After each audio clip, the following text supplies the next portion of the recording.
Oh, yeah, I mean, I guess it opens the comment section up.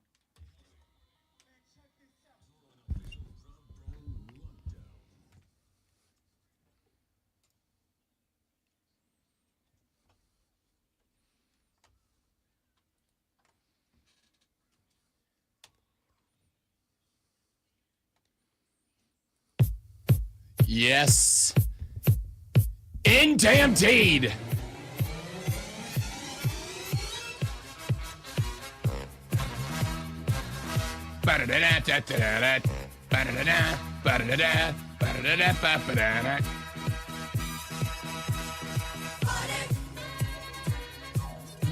Thank God it's Friday. You finally was there. I was there. You. Thank God it's hell yeah, brother. It's Friday. And the Rob Brown Show is back. Let's get it, people. Welcome in. Great to have you. Happy. Thank God it's Friday. Yeah. Hope you're having a wonderful week. If you stayed up late last night to watch Stanley Cup hockey, I know you're tired. I also know that it was worth it. What the hell was that? Holy cow, that's one of the weirdest games I have ever watched in my life. Pal. Buddy. Florida scores 3 in the first period. Edmonton's dead. They are KO'd on the map, drooling, asleep, out of it. And then... boom. No, I can't do it. Can I get an Undertaker gong? Can I get it? Or no, it's a church bell. That's what we started. And then, all right, sorry. Let me try that one more time. Florida scores 3 in the opening period. They're up 3-0. Edmonton has committed 97 penalties. They are dead to rights. And then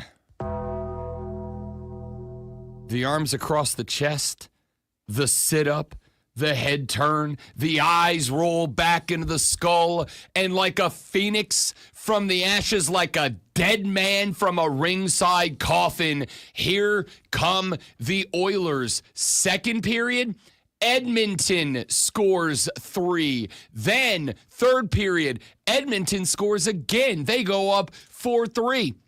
We're inside of a minute to play. Bob heads to the bench. Cats going a skater up, a goalkeeper down, and they can't get anything. Can't get anything on the net. Until 20 seconds left to play when Sam Reinhart gets the rebound and buries it. And at this point, you're like, oh, Florida's winning this game, right? It's not just that they have the momentum. It's that this place is Taylor and Travis were in the place wearing red. I mean, if Tay-Tay and T-Rav are in the building going Team Cats, it's over for you fools. And then I've seen it. It wasn't. They look good, by the way. They look great. They look really good. They look adorable. And red's a good color. But here's the thing. So I guess the Taylor rub, if you will, doesn't work for hockey. I guess not. Well, it didn't work for the Super Bowl last year either, though. So is the Tay-Tay magic gone? Is the Tay-Tay magic? Well, the NHL doesn't work with Taylor Swift the way the NFL does. So maybe she's expanding. Oh, she got a lot of screen time last night. In fact, apparently, how many celebrities show up at a hockey game though? I don't know about Sunrise, Florida. It is picked up dramatically over the past couple of years. Like, people are starting getting... There's an entire genre right now of videos on social media. We've played audio from... were you here the day I played the audio when Xavier Legette went to the hockey game? Did I show you that? Probably not, but I probably watched it. Any clip from Legette I watch, including him at the Kentucky Derby, wherever he's at. Yeah, there's an entire genre of videos on social media where NBA players and NFL players and MLB players go to their first hockey game. And these teams invite them out, and they put a camera up on the other side, and they mic them up, and they shoot them from across the rink, just reacting to hockey. And it is one of the best genres of video as a hockey bro that I've ever seen. It is just spectacular. So it's growing. So Tay-Tay and T-Rav show up at the game last night. Reinhart scores with 20 seconds remaining in the third period. And it feels like it's destiny manifest. It feels like Florida is going to push Edmonton to the brink of elimination. And keep in mind, the Stanley Cup Finals is a 2-3-2 format, not a 2-2-1-1-1, meaning Game 5 is in Florida. And so if Florida does not sweep at the Crib, they will have to win the thing back in Canada, which is going to be a tough ask. The folks in Edmonton are losing their gosh darned minds, probably still this morning from last night. So we go to the OT.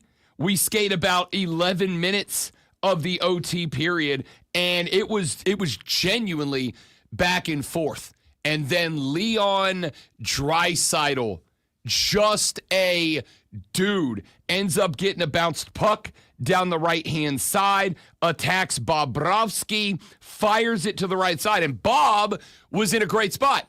Bob was in a spot to make the save, except for it ricocheted off of another Florida skater and snuck just over the arm of Bob into the net. Edmonton wins. It was Leon Draisaitl's, the stat is not made up, 4th overtime game-winning goal just in these playoffs.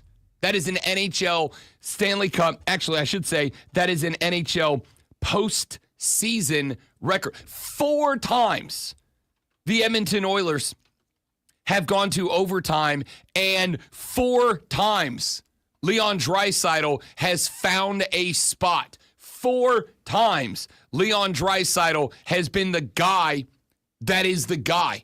The Stanley Cup playoffs is electric, dudes. Like, absolutely wild. You know what else is absolutely wild? The lineup for the show today. I got to tell you, I'm actually really excited by the show today. We've been doing NIL talk. We've been doing House v. NCAA talk. We've been doing NIL clearinghouse talk. We're doing off-season stuff because I'm going to go ahead and take an old guess that when the boys of fall strap on the lids and get out onto the turf to play a little football, we're not really going to care about a lot of this. That's what's happened the last 2 seasons. It becomes football season, and all of a sudden, the people who had complaints about NIL, the people who have complaints about the transfer portal, the people who have complaints about the this and the that of college football, they stop having questions and they start just watching football on Saturdays. The television ratings reflect that, even at an age of cord cutting, even in an age where if you take 10 minutes, I'm not telling you to do this, but if you take 10 minutes, you can go find a stream on the internet of any game you want to watch, all right? So even in an age of all of that, people still tune in and watch. However, we're still like 85 days away from college football. We got time. We got time.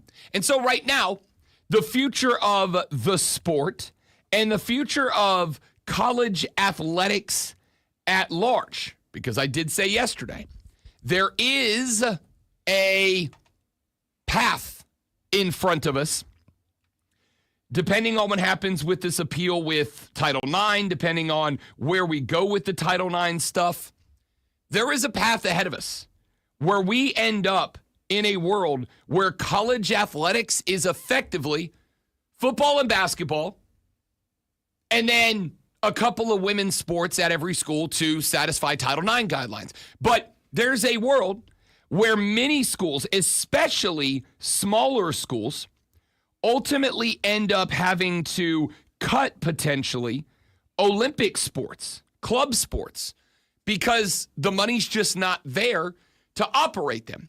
However, I also think that a lot of people believe it is going to be the $20.5 million annual revenue share for the big schools that is going to ultimately do that.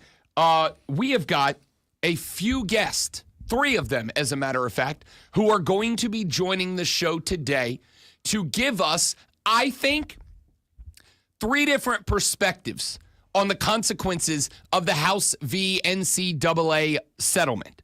At 7 o'clock, we are going to be joined by Norm O'Reilly. Norm O'Reilly is the Dean of the College of Business at the University of New England.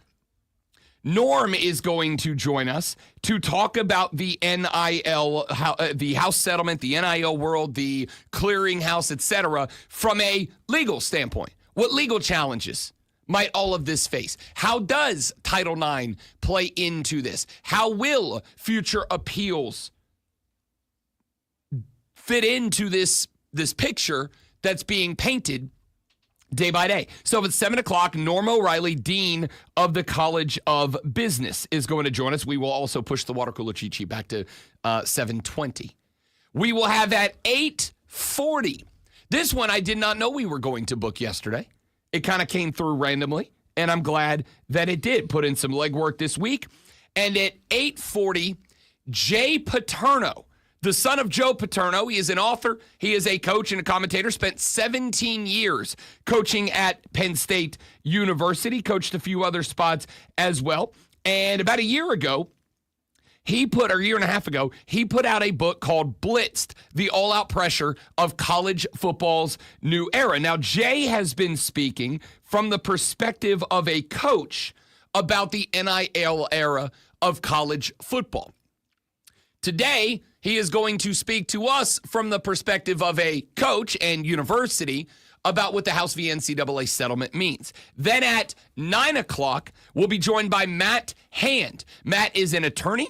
He is a sports law expert, and he is the founder of Alta Sports Management. This is an agency that represents college athletes, student athletes, in the NIL world. He goes into the NIL world. He helps college athletes get partnered up with NIL companies, et cetera, to come up with business deals, arrange their NIL settlements, et cetera, et cetera. He is going to talk to us about the impact that the House v. NCAA settlement will have on current student athletes and future student athletes. So I think we are covering the House v. NCAA settlement from really the three biggest perspectives. We have at 7 o'clock Norm O'Reilly, the Dean of College of Business at University of New England, to talk to us about the legal aspects of it.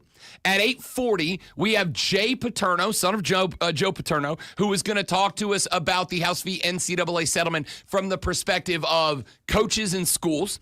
And then at 9 o'clock, we're going to have Matt Hand, an attorney, a sports law expert, and the founder of Alta Sports Management, to talk to us about the House v. NCAA settlement from the player, from the student athlete perspective. I think we have got today on the show all three aspects of the House v. NCAA settlement pulled together for interviews. And we do have a couple of others working right now. Rashad Beard couldn't do yesterday, supposed to swing by today, but because I got Jay at 8:40, Rashad is seeing if he can massage the schedule a little bit and show up at 8:20. I will let you know when Rashad confirms that he will be able to pull up. I will tell you for sure locked in at 9:20 a.m. is Rachel Doerrie. She is the CTO of Betalytics. I have Rachel coming by because she is Canadian, which means she loves hockey. So she's going to talk some Stanley Cup finals with us at 9:20. So that's the whole thing, just because she's Canadian. I'm guessing she has other... Oh, she does. She can talk any of the sports. Okay. She is I'm guessing she's in the business and able to. You just didn't pick a random Canadian. That's what I mean. You just go. No, hey, I did not go on the internet and go search profiles, including Canadian. That guy. No, Rachel Doerrie is a regular guest on my Saturday show, my nationally syndicated show, Bet for the Cycle, which airs every Saturday from noon to 4 on the BetMGM network. Rachel knows puck, man. So Rachel Doerrie at 9:20. We'll talk some NHL Stanley Cup Finals. Right now, Rashad Beard of the Panther Nation podcast, tentatively scheduled for 8:20. And then our 3 House v. NCAA settlement interviews at 7 a.m. Norm O'Reilly, the Dean of the College of Business at the University of New England. At 8:40, Jay Paterno, the son of Joe Paterno. He's an author, coach, commentator, and spent 17 years in the game. And then at 9 o'clock, Matt Hand, an attorney and sports law expert and the founder of Alta Sports Management. I'm looking forward to all this, but at first I started thinking, man, we're underdressed. But all these people are college related, so we just look like someone who showed up for class, probably. So we're good. I mean, you're not wrong. I probably look like I just showed up for like a luau themed frat party, you know? Well, I mean, you got stuff you got to do later. You might as well be dressed for it. And also, it's Friday. Yeah, it's a Friday shirt, man. Go Friday. All right, we're feeling good. I just crammed all night for a big test. That's what I'm going with. Lonzo's on vacation next week. Senioritis. Don't let him lie to you, people. Don't let Lonzo fib that he's been up grinding all night. No, he's not. No, I said I looked that way. I didn't say I was that way. He was in his bed with visions of the beach dancing in his head, which I totally understand. Totally get it. All right, let's do this. Since we have interviews at 7 a.m., 8:20, 8:40, 9 o'clock, and 9:20, first hour of the show, we got to jam-pack this son of a you-know-what together. So, we're going to talk Stanley Cup Finals. We're going to talk NBA Finals. Game 4 between the Pacers and the Thunder is tonight in Indianapolis, Indiana. We're going to break that down. We're going to talk about day 1 of the U.S. Open at Oakmont, because who the hell is J.J. Spawn? But I'm going to tell you right now, after yesterday, you know his name, because dude was balling at Oakmont. We're going to talk about that. We have got a lot of college football stories to get to. And, of course, ladies and gentlemen, the best postseason in all of sports, college baseball. Our Omaha finals start today. So I'll give you some picks, previews, prognostications for the weekend upcoming in college baseball. The Rob Brown Show is packed from boot to bonnet today. So let's get at it, shall we? That's the Great Malonzo. I'm Rob Brown. Let's rock. The Rob Brown Show is live on the Fan Upstate.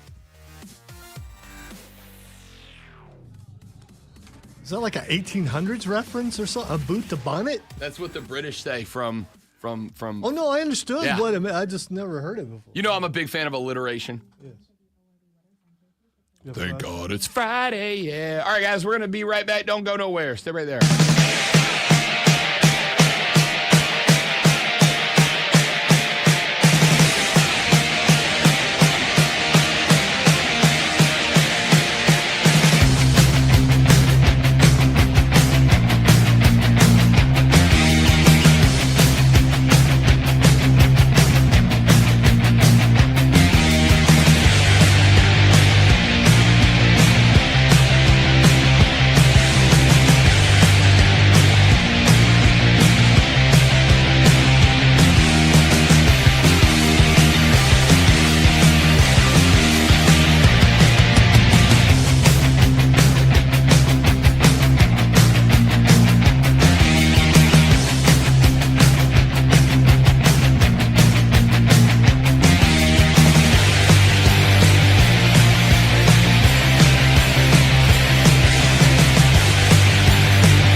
the fan upstate. Let's get to it. The NHL Stanley Cup Finals last night. Florida home ice. Tell you one thing I'm actually really interested in asking Rachel Doerrie, CTO of Betalytics, and my go-to hockey chick, coming up at 9:20 this morning.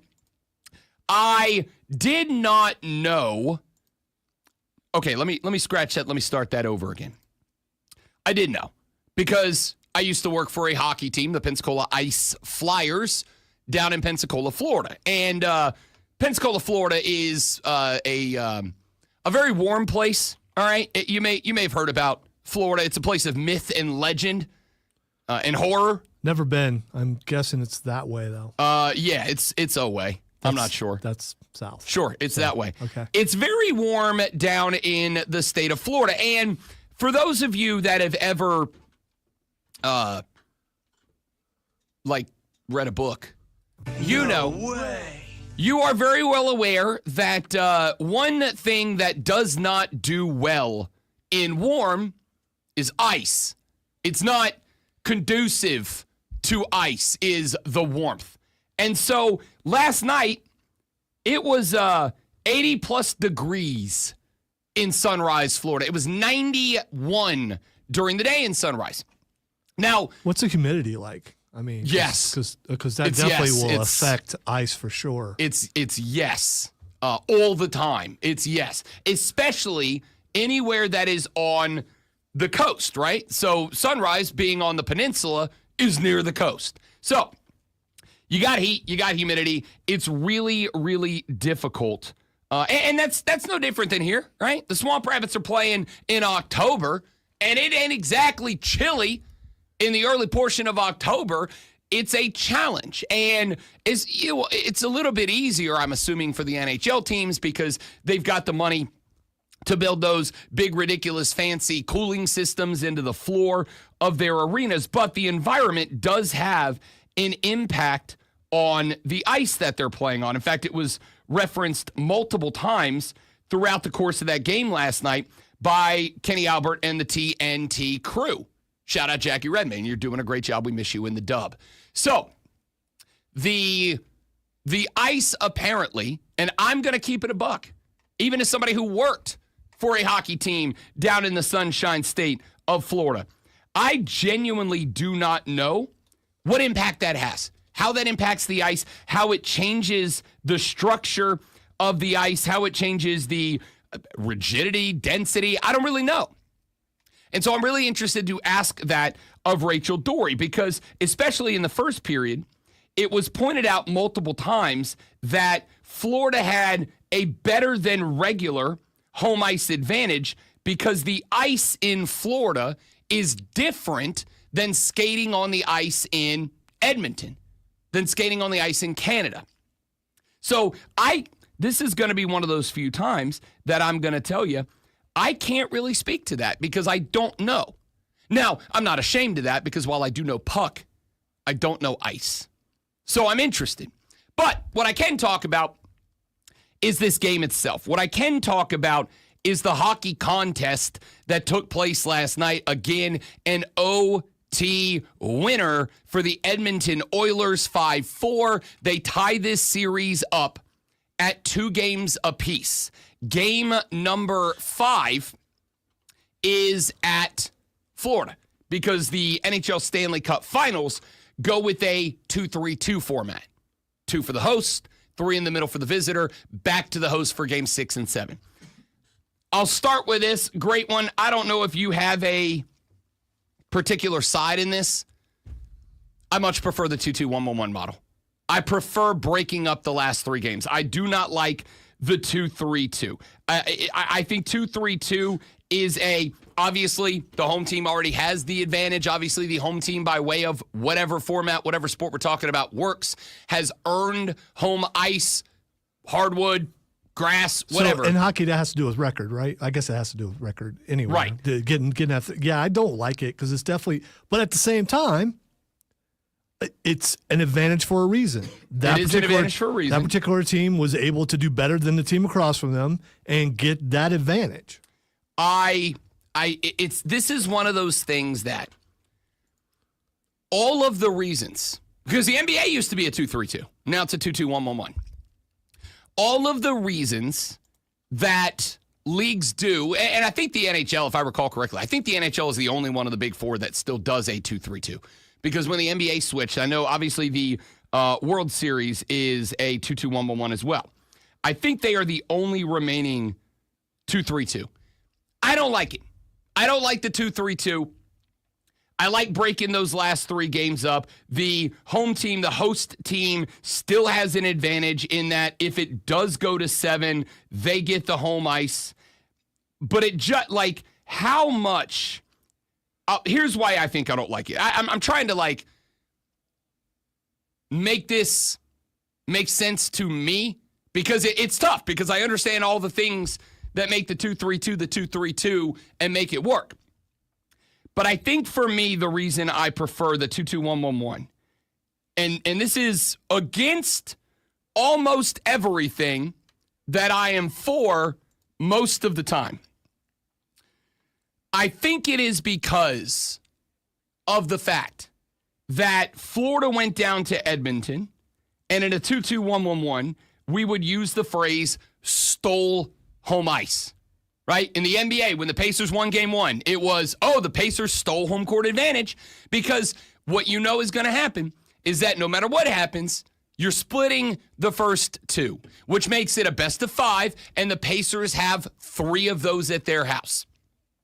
So I think for a 2-2-1-1-1, the visiting team, by going away, going on the road, when the energy, by the way, is outside of making it to the end of the series, Game 1, the energy is as high as it is going to be until an elimination game. So you got to go on the road and face a team that either in Game 1 has the most rockin' building they're going to have in that series unless they get to host an elimination game. And if they win, you know Game 2 is going to be even worse because there's blood in the water. So for an away team to go on the road in the first 2 games and snag a victory from the home team, I feel like it should feel like a split. But with this series tied at 2 apiece, it kind of feels to me like if Edmonton wins the next one, if they win Game 5 at Florida, it feels like series over. It feels like series is over. Florida's got to go on the road and win back-to-back at one of the toughest barns to play in the NHL. It feels like it's over. Whereas, if this game was back in Edmonton, and Edmonton was to win Game 5 at home and push Florida to the brink of elimination, even though Florida would still need to win 2, the first one of those 2 is in their own barn. And at least it feels like, okay, they still have a chance. They will have to win 2, one of them at the crib. Versus if they lose Game 5 at home. And again, that's what you would get. That's the punishment for losing games on home ice. It just kind of feels like it's series over. It kind of makes 6 and 7 almost feel anticlimactic. Now, they probably won't be because the Stanley Cup playoffs are like sports plus cocaine equals Stanley Cup playoffs. It's the best. But we'll see how that plays out. So what did we see last night out of the Stanley Cup playoffs? I was on the social media when Florida dumped their 3rd goal of the opening period. And I sparked a conversation with buddy of the show, PJ Glasser, and obviously one of the stars of the BetMGM network. He's my hockey and golf bro. On Tuesday, I do at 8:20 my normal weekday spot on BetMGM Tonight. I go on, I spend, 15 minutes with Brad and Ryan. Well, this week it was Brad and PJ Glasser filling in for Ryan Horvat, which, by the way, I'll be on that show tonight as a guest host with Ryan Horvat. Me and Ryan tonight, 7 to 11, right here on the Fan Upstate. Hell yeah, 8 hours of Rob Brown radio today, Greenville. You're welcome, or I'm sorry, whichever is more appropriate. I was on with Peach, and PJ, what do you mean no? They're paying me for it. Of course I'm doing it. So, PJ Glasser said, Rob Brown, you're a hockey bro, you're a puckhead. What do you make of Game 4? How are you betting this game? And my answer was live. I'm betting this game live if I'm betting this game. And I'm betting this game live if I'm betting this game because I don't know if Florida... What does that mean, betting the game live? So you're going to wait till you bet it while it's happening. Yep. Okay.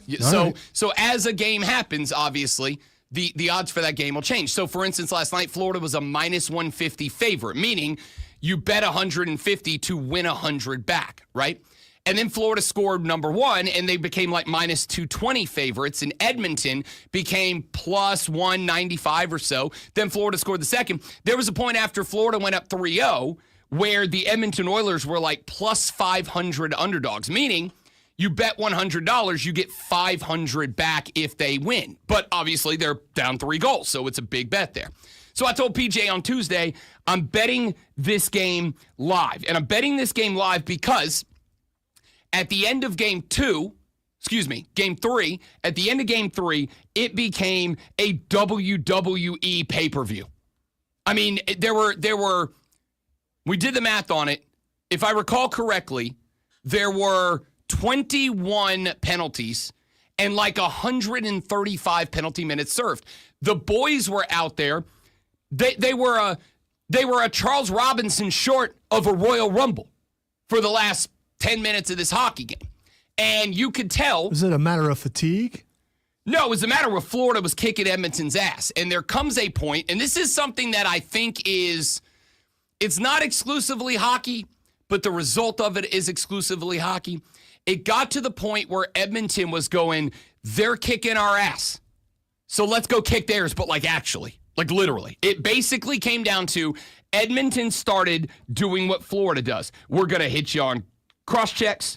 We're going to board you. We're going to play cheap hockey. And anytime that you turn and square up with us, we're throwing hands, fisticuffs for everybody. So basically got to the point where Edmonton just wanted to fight. They didn't care about the hockey game anymore. We're down 5-1. We're down 6-1. We cannot win this game. There's 4 minutes left to play. We're not scoring 6 in 4 minutes. So instead, we are going to literally beat you up for the rest of this ride. And when a team gets into that spot, there's one of 2 ways that it can go in the next game. Way number 1 is they get lost in the sauce. Way number 1 is they get to the point where they are just a broken hockey team. They do not have their heads in the game anymore. And the second way that it goes is they get it out. You know how sometimes when you get real mad, Zoe, you just got to get it out. You got to figure out what that is. Like there's something you got to do to get it out. You had me worried. I thought you were going to go a totally different direction with getting something out. So it's like, okay. No, not that. I mean, the rage, the anger that you built up. For some people, it's punching a wall. For some people, it's going to the gym and lifting heavy weights. For some people, it's maybe getting in a boxing ring and sparring a little bit. For some people, it's going on a video game, setting it on easy mode, and blowing up 10,000 aliens with a nuke. Like, whatever your thing is, everybody's got their vent for their rage. And for a hockey guy, it's punching another man in the face. And so either Edmonton was broken or they won't. And I said on Tuesday, I think we'll know in the first 10, 12 minutes if Edmonton is broken. They were down 0-3 in the first. And I tweeted to PJ, I'm like, there it is. They're broken, right? Like, this is it. Now, there's no value in betting on this game anymore because Florida is such a big favorite up 3. There's no point in betting on this game. But it does mean I'm betting Florida the rest of the ride. I'm betting them every game on the puck line because they're going to blow Edmonton out. And then the second period happened. And Edmonton, it looked like in the first period was broken.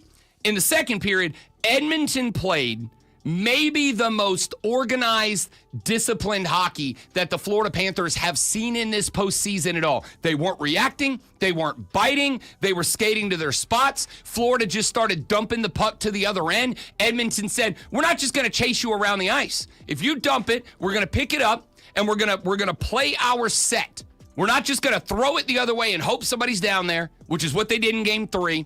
We're going to play our set up across the half ice line, across the blue line, into your zone, and we're going to draw you out. They did that. 4 consecutive goals from Edmonton. We got a series. That was as fun of a hockey game because it was 2 separate games. The first period, the second period, and on. It was unbelievable.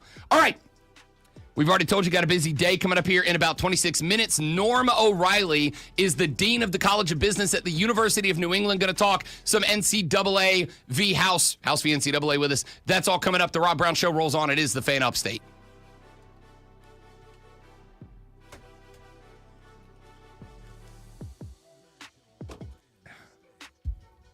All right. you didn't see it. But I out-talked the bed.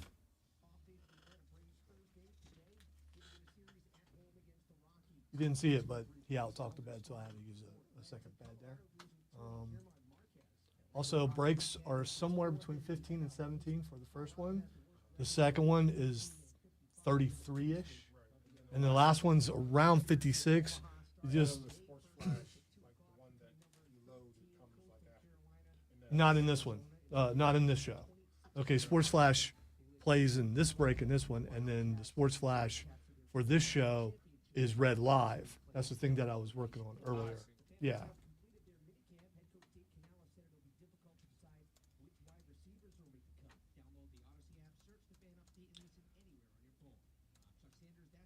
So this last break, the last break is 1.5, 2, 2:15, 3:15.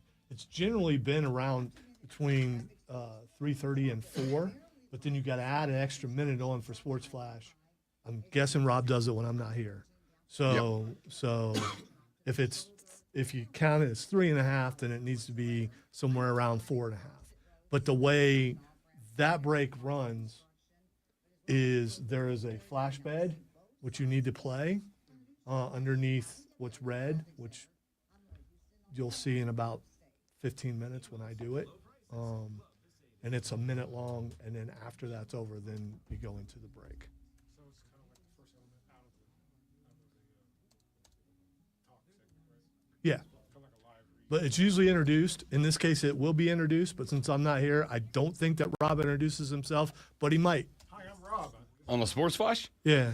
No, I intro myself the same way I intro you. Literally, I give myself Okay, cool. a hype for the Flash, and then I play the music, and then do the. Okay, good. Good. Consistency is it's awesome.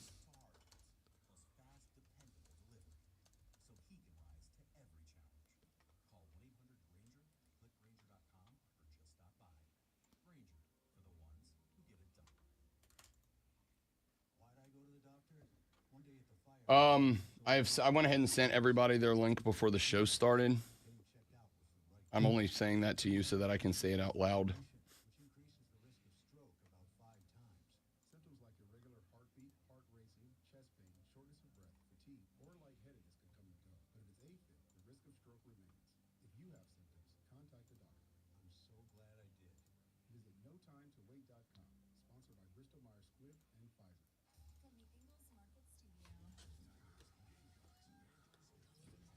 Stop.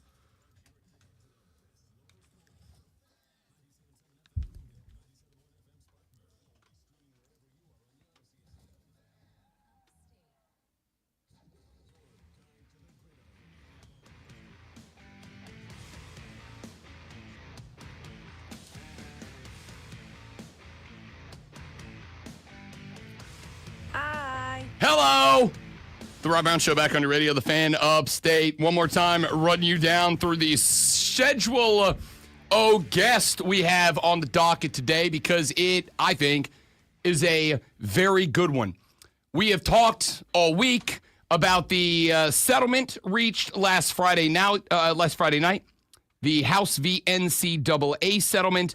We know the majority of the terms, of the consequences of that settlement. What we don't necessarily know is what is going to happen in the future because of it, what further legal challenges it may end up facing, and the consequences of it within the landscape of college sports, right? We've had this conversation a bunch. We don't know what this is going to mean for smaller teams down the line. We don't know really what the impact might be for Olympic sports, for club sports, for the other sports that are not just not revenue generating, but like far from it.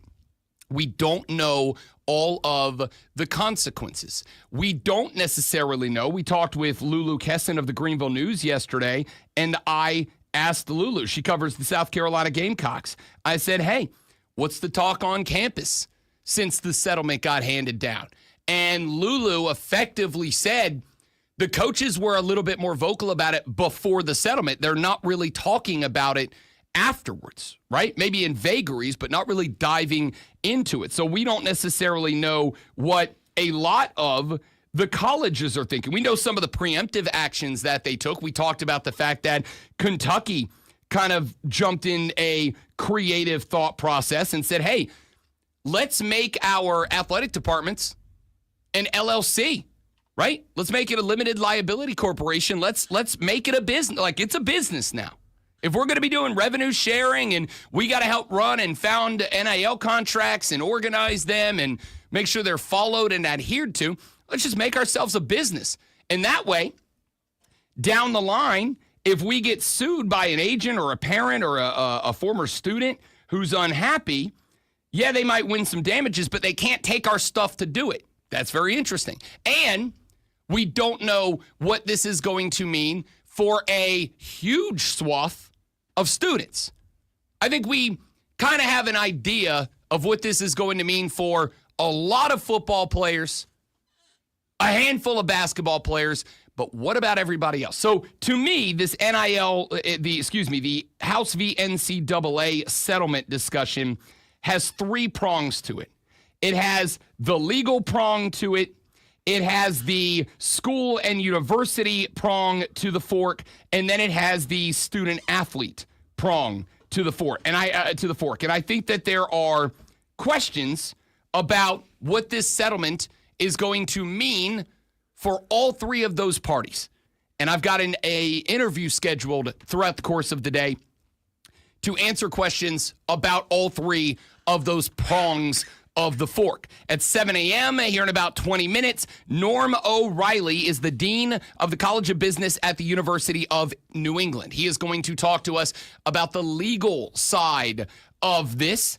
At 8:40, Jay Paterno, the son of Joe Paterno, is an author, coach, and commentator, wrote a book about a year and a half ago called Blitz, the all-out pressure of college football's new era. He has been very outspoken about what the NIL era means, the transfer portal era means, and he's obviously very invested in what is happening in the now House v. NCAA settlement era of college football. And he'll talk to us about what this looks like from the coaching and the school's perspective. And then at 9 o'clock, Matt Hand is a sports law expert and attorney. He is also the founder of Alta Sports Management, an organization that partners up student athletes with businesses to help them craft and create and capitalize on NIL deals. So throughout the course of the day, 3 interviews, 7 o'clock, we've got Norm O'Reilly, 8:40, Jay Paterno, 9 o'clock, Matt Hand, to talk about the House v. NCAA settlement from, to me, what I think are the three prongs of the conversation. And I will say this to you right now. If you have a question for Norm O'Reilly, if you have a question for Jay Paterno, and if you have a question for Matt Hand, you can text them to the Hub City Spartanburger text line at 844-326-3663. 844-326-3663.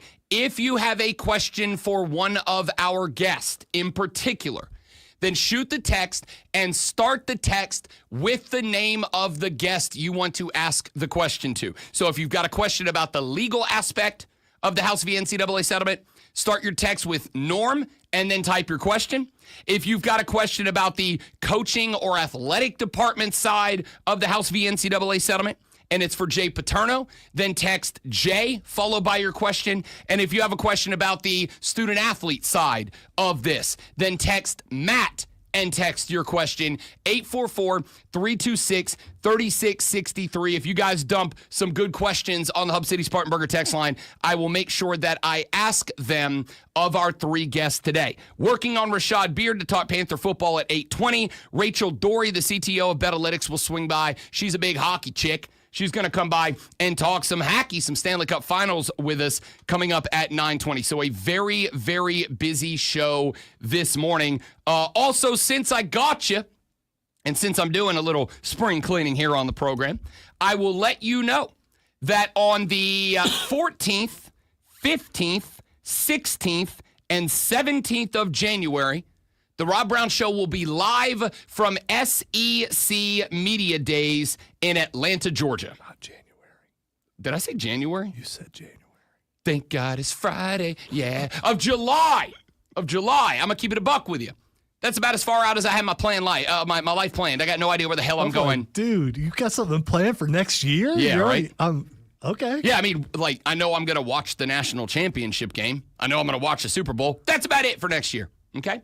But on July 14th, 15th, 16th, and 17th, the Rob Brown Show will be live at SEC Media Days over in Atlanta, Georgia, the event taking place at the College Football Hall of Fame. Got to tell you, you know what's going to be kind of dope? And this is just me kind of bragging a little bit. Not a little bit, a lot of it. This will be the first time I go to the College Football Hall of Fame. And the very first day that I go to the College Football Hall of Fame, Shane Beamer and the Gamecocks are going to be up in the crib. Meaning the first, we've had Shane on the show a couple of times on the phone. The first time I get to actually, it's not true. I met Shane at Fluor Field a couple of years ago. But the first time I get to interview Shane in person and shake his hand as a buddy of the show is going to be at the College Football Hall of Fame. That's pretty badass, man. That's pretty rad. So July 14, 15, 16, 17, the Rob Brown Show will be live at SEC Media Days at the College Football Hall of Fame in Atlanta, presented by our dear friends at Ingles, who were like, yeah, we'll send Rob Brown on a roadie, and we appreciate it. So thanks to the folks for Ingles for picking that up. 14th through 17th of July. Also tell you that we are putting together, we will be at ACC Media Days. We're putting together our plan of what that looks like now so that we are at the Media Days of both South Carolina and Clemson. And I will tell you in advance that while I will not be live because that they don't do it while we're live, my goal is to be live at SoCon Media Days this year as well to cover up Furman and Wofford. So, all right, really quick for those who are concerned, we've had this conversation already. We don't know if there's an SEC Karen like there's an ACC Karen, but there's probably a good shot that there is an SEC Karen, and they don't know what they're in for. I'm going to go ahead and say, first off, Feinbaum's going to be there, so there's 100% going to be an SEC Karen. 100 guarantee. I'm calling the shot now. There's 100% going to be an SEC Karen. You think you're louder than Feinbaum? No, absolutely. No, I mean, yes. No, absolutely. Okay, all right. Yeah, the difference between me and Paul isn't volume. All right, here's the thing. And Tebow still work for SEC? Yeah, I believe he's still on the SEC network. So you got to get Tebow on. We got to see you and Tebow in the same place and see if you'll be civil. You ready for me? Okay, I have been in the same. I have literally sat in the front seat of a car driving Tim Tebow around. Like, you were Tim Tebow's chauffeur? Yes. Okay. Yeah, I've told this story before. He came down to do the keynote address at the Alta Sports Association, a philanthropic organization down in Destin, Florida that I was a part of for about 5 years. Tim Tebow was our keynote speaker one year, and as at the time, kind of like PR guy for that organization because of my job, one of the things that I did was pick up our guest from the airport and bring them to the hotel where the event was taking place. I picked up Timmy Terrific from the airport. I drove him there. I was kind of his chauffeur / chaperone / travel advisor while he was there. We had a lovely time. Guy's a great guy. Phenomenal dude. I do not have any issue. I love the guy. I would absolutely not only love to, I'm going to openly request to get Timmy Terrific. I think you should, because I've always wanted to talk to Tim Tebow, so it'd be kind of cool. I would love to have Timmy Terrific on. I'm going to try to get him on. I'll tell you who else I'm going to try to have on. Another SEC Network guy, Roman Harper, former New Orleans Saint, former Alabama Crimson Tide. Going to try to get Roman on. Roman's brother Brian and I used to do a show together down in Destin. I've had Roman on the show, probably not in the last 10 years. You got connections, is what you're saying. You don't survive in this business without him, amigo. Can't do it without him, buddy. Got to have him. So I will get Roman on. Well, scratch that. I'm going to do my best. I'm not going to guarantee anything, all right? Because there is one difference between, and I learned this yesterday as I was putting the whole thing together, there is one difference between the ACC and the SEC. With the ACC, after the coaches and players do their State of the Union in the big ballroom, they just bring them over to Radio Row and these guys start making the pattern. That's not how it works at SEC Media Days. At SEC, you have to book the interviews through the school. So I will also tell you that I have an email out over to South Carolina to make sure we get Shane Beamer on, and I will be firing off emails to the other schools. Do we know who's going with him? If they have announced it, I didn't find it yesterday, but I will also tell you yesterday that I spent about 2.5 hours on the phone with the SEC ticketing office, with the College Football Hall of Fame, with hotels in the area. Like yesterday, I was cooking with gas, buddy, so I did not get a chance to really dive in, but I will be working on that today. I'll be putting in our request to make sure that we get Buddy of the show, Shane Beamer, on, get whatever players are coming with him. Who, right now, top of your head, who else from the SEC, non-South Carolina, do you want on the show? Kalen DeBoer's got to be a yes. I was going to say Georgia. Kirby Smart's got to be a yes. Georgia for sure. I'm going to say this, and I don't know if this is true or not. We'll find out. I'm not really worried about the coach as much as I would like to hear from the players. See, both is great. I 100% want to hear from the coaches.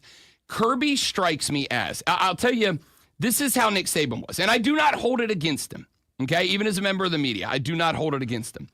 Nick Saban was a guy that if you didn't have a way to help him, he didn't have time for you. And again, Nick Saban's the head coach at the University of Alabama. All business. All business all the time, right? This is, I have an appreciation for College Game Day, Nick Saban, that to me, if you haven't worked with him before, the appreciation's not going to be there for you, because I've been around Nick Saban behind the scenes when he's in the coaching mentality. I told this story a very long time ago. I don't think I've told it since. Back when I was doing my show in Destin, Pensacola, was around the time that the University of West Florida, go Argonauts, propped up their football team. And they did a big kind of reception thing, and Nick Saban came over, and it was a recruiting trip for Nick, right? Now, this was pre-portal, but like, guys, there were ways guys could move up and whatnot. And also, Pensacola at the time had a very good high school football breeding ground for top-notch recruits. And so Nick Saban came down to help UWF open up their football program. And so Nick came in, and when he walked in, and again, this is not meant to cast dispersion or whatever on Nick. It just is what happened. So Nick walks in, and there were 7, 8 of us that were kind of in the media room waiting for him to set up. And he walks in, and everybody's like, "What's up, coach?" And he just kind of gives the nod, and he says nothing. Then he gets up, and he does his little speech. And then they're like, "All right, we're going to have a breakout room afterwards for the media to interview Nick Saban." And so we go over into the little media room. Nick comes in, and the UWF rep introduces him. It's head coach of the Alabama Crimson Tide, Nick Saban. We're going to do an open media period, and then everybody will get a minute or two with Nick to do some one-on-ones. You'll get like 1 or 2 questions. So we all do the press conference, and then he opens it up. And a couple of the people there were like UWF journalism students, and he was like, he's polite, but you could tell it's kind of like, "Yeah, no, we're really excited about the season. I think we got a good team this year, and we'll see how it goes." That kind of stuff. So it was my turn to talk to Nick, and I was, I just kind of went into the questions that I had about, Alabama, and how does having a team like UWF now that close to Tuscaloosa, how do little schools impact the big schools, whatever. And his cordial was like, all right, he asked me about halfway through the interview, he's like, "Where do you broadcast?" And I was like, "Oh, we cover high school and college sports here in Pensacola." And he goes, "Oh, do you have a good high school reach?" At the time, we had 3 or 4 high schools that we did games for across our couple of networks. And he goes, "Oh," and he this was the first time he kind of perked up. He's like, "Oh, you got feelers out in the recruiting game, huh?" And I was like, "Yeah." And then Nick Saban was just an open book for me the rest of the ride. Like, he figured out that I had a voice with the high school kids in the market, that we touched a lot of the schools that were producing a bunch of 4- and 5-star kids. And all of a sudden, Nick was this cheery dude. Like, now he was good to like really answer some questions. That's what great coaches do. And that's what I think Kirby Smart's going to be. So I'm kind of interested to get him on here for that. Kane on the stream mentioned Lane Kiffin. So, I mean. Lane Kiffin's my first ask. Are you kidding me? Okay, all right. If I can get Joey Freshwater on the show, yeah, because Lane Kiffin is the only guy there that if I can get a headset and a mic on him, I know we're going to be trending in the next 15 minutes, right? Like, I know. Media days, favorite thing. Kirby Smart was up there. They're like, "Coach, what is, in the new era of NIL and the transfer portal, what's the most important thing for recruiting and building a team?" And Kirby looked at the media and, without breaking a stride, says, "It's all about relationships. Got to build good relationships. Got to have the kids trust you. Got to trust the kids. Good relationships." Then they turn around, they ask Lane Kiffin the same thing. They go, "Lane, in this era, what's the most important thing about getting recruits and building a roster? And he goes, money. He goes, see that guy over there? It's easy for him to say because he's got all the money. We need the money to do that. Like, he just straight up called it out. I would love to have Lane Kiffin on the show. Interview Lane bleeping Kiffin. Yeah, no, for sure. Top of the list. It's like Shane, Lane, everybody else. We'll see how it plays out. SEC Media Days, July 13th through 17th, and we'll also let you know that coming up in the next segment, the Dean of the College of Business at the University of New England, very invested in the NIL and portal world, Norm O'Reilly joins us. We'll talk to Norm on the flip side. Here is your favorite 60 seconds of the hour, Lonzo Sports Flash. You're welcome. The Stanley Cup Finals are tied at 2 games each after a dramatic rally and a 5-4 overtime win by Edmonton over Florida. Panther scored 3 goals in the first period to open up a lead, but Edmonton would score the same in the second to tie the game and the first goal of the third period to take a 4-3 lead. If you followed that, good for you. Game 5 is tomorrow in Florida. J.J. Spahn fired the first bogey-free round at Oakmont since Dustin Johnson in 2016. On his way to the top of the leaderboard at the U.S. Open, Spahn hit 14 of 18 fairways, recording a 31 on the front 9 and a 66 overall. Tournament favorite Scottie Scheffler had 5 bogeys en route to a 3 over 73. Game 4 of the NBA Finals will tip off this evening at 8:30 in Indiana. The Pacers lead the series 2-1, but are underdogs in the game to the Thunder, favored by 5.5 points. Hour number 2 of the Rob Brown Show is next.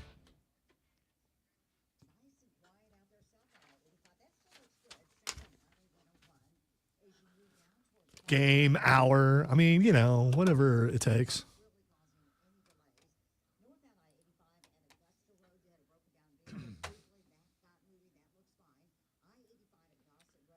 We'll be back in just a moment.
The Rob Brown Show, back on your radio. It is the fan upstate, Rob Brown, the great one, Lonzo, and you. We will be joined here in just a moment from now by Norm O'Reilly. Norm is the Dean of the College of Business at the University of New England. He is also an author who has written multiple books about a variety of sports. He has one called Business, the NHL Way, Lessons from the Fastest Game on Earth. That includes, by the way, a foreword by NHL Commissioner Gary Bettman. He also just recently released a book called The Rise of Major League Soccer, Building a Global Giant. And I'm going to tell you it's going to be absolutely painful for me to have Norm on and not ask him about footy. But we've got more important stuff to get to. Norm O'Reilly has been very tuned in to what has been happening in the NIL world. He just popped me an email during the break,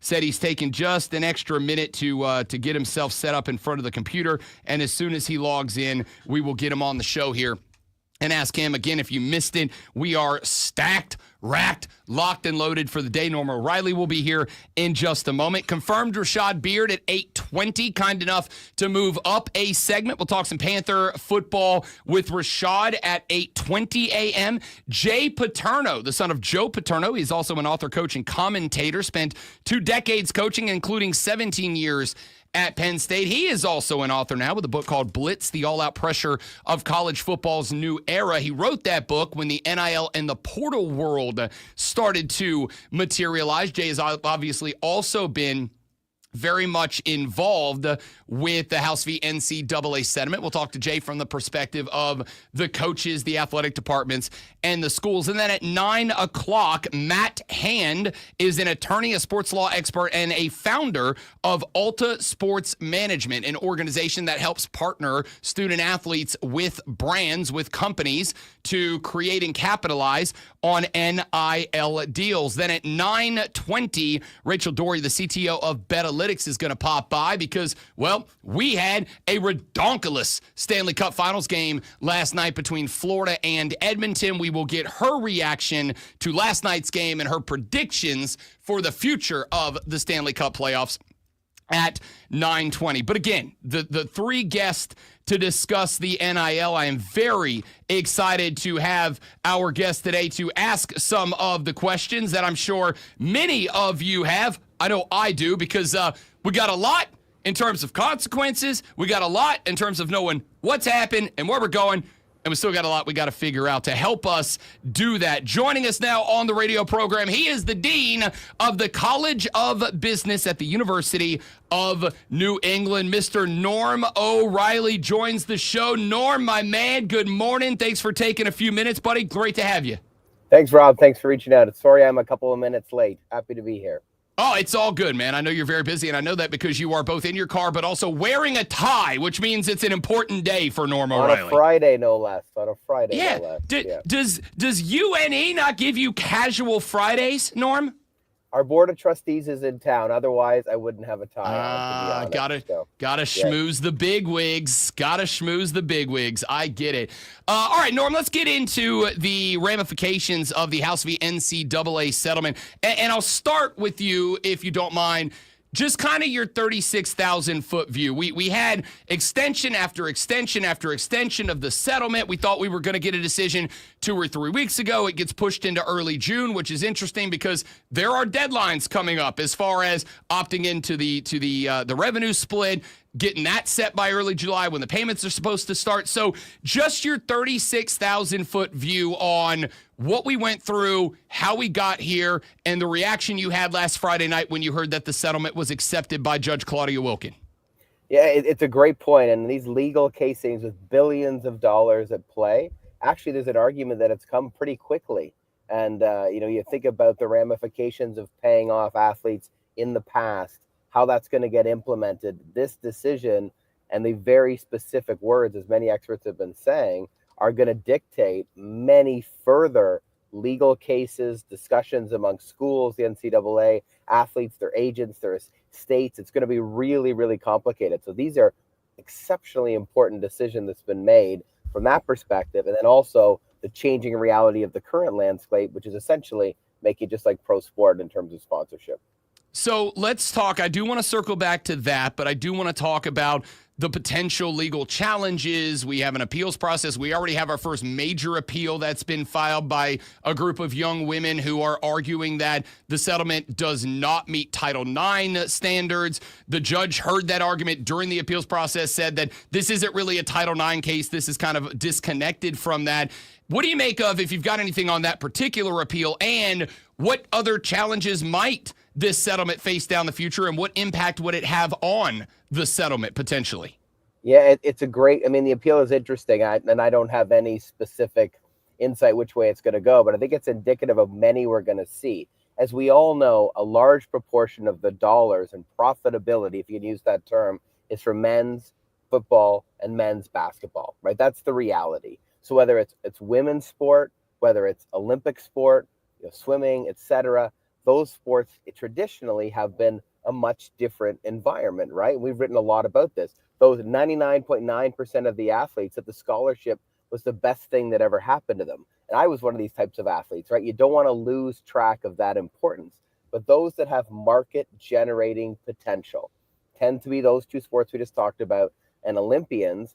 They're in this different bucket. And so that's the judge's point, right? Is this case is about those that have market revenue generating potential on their own, like not attached to the university, their team, their sport, in addition to. And that is a very small fraction of NCAA athletes, but a fraction that makes a lot of money and a lot of dollars can flow in, right? And we've just seen a softball female player at $1 million deal. That's indicative of what's going to come, but those are still relatively rare outside of the two big men's sports.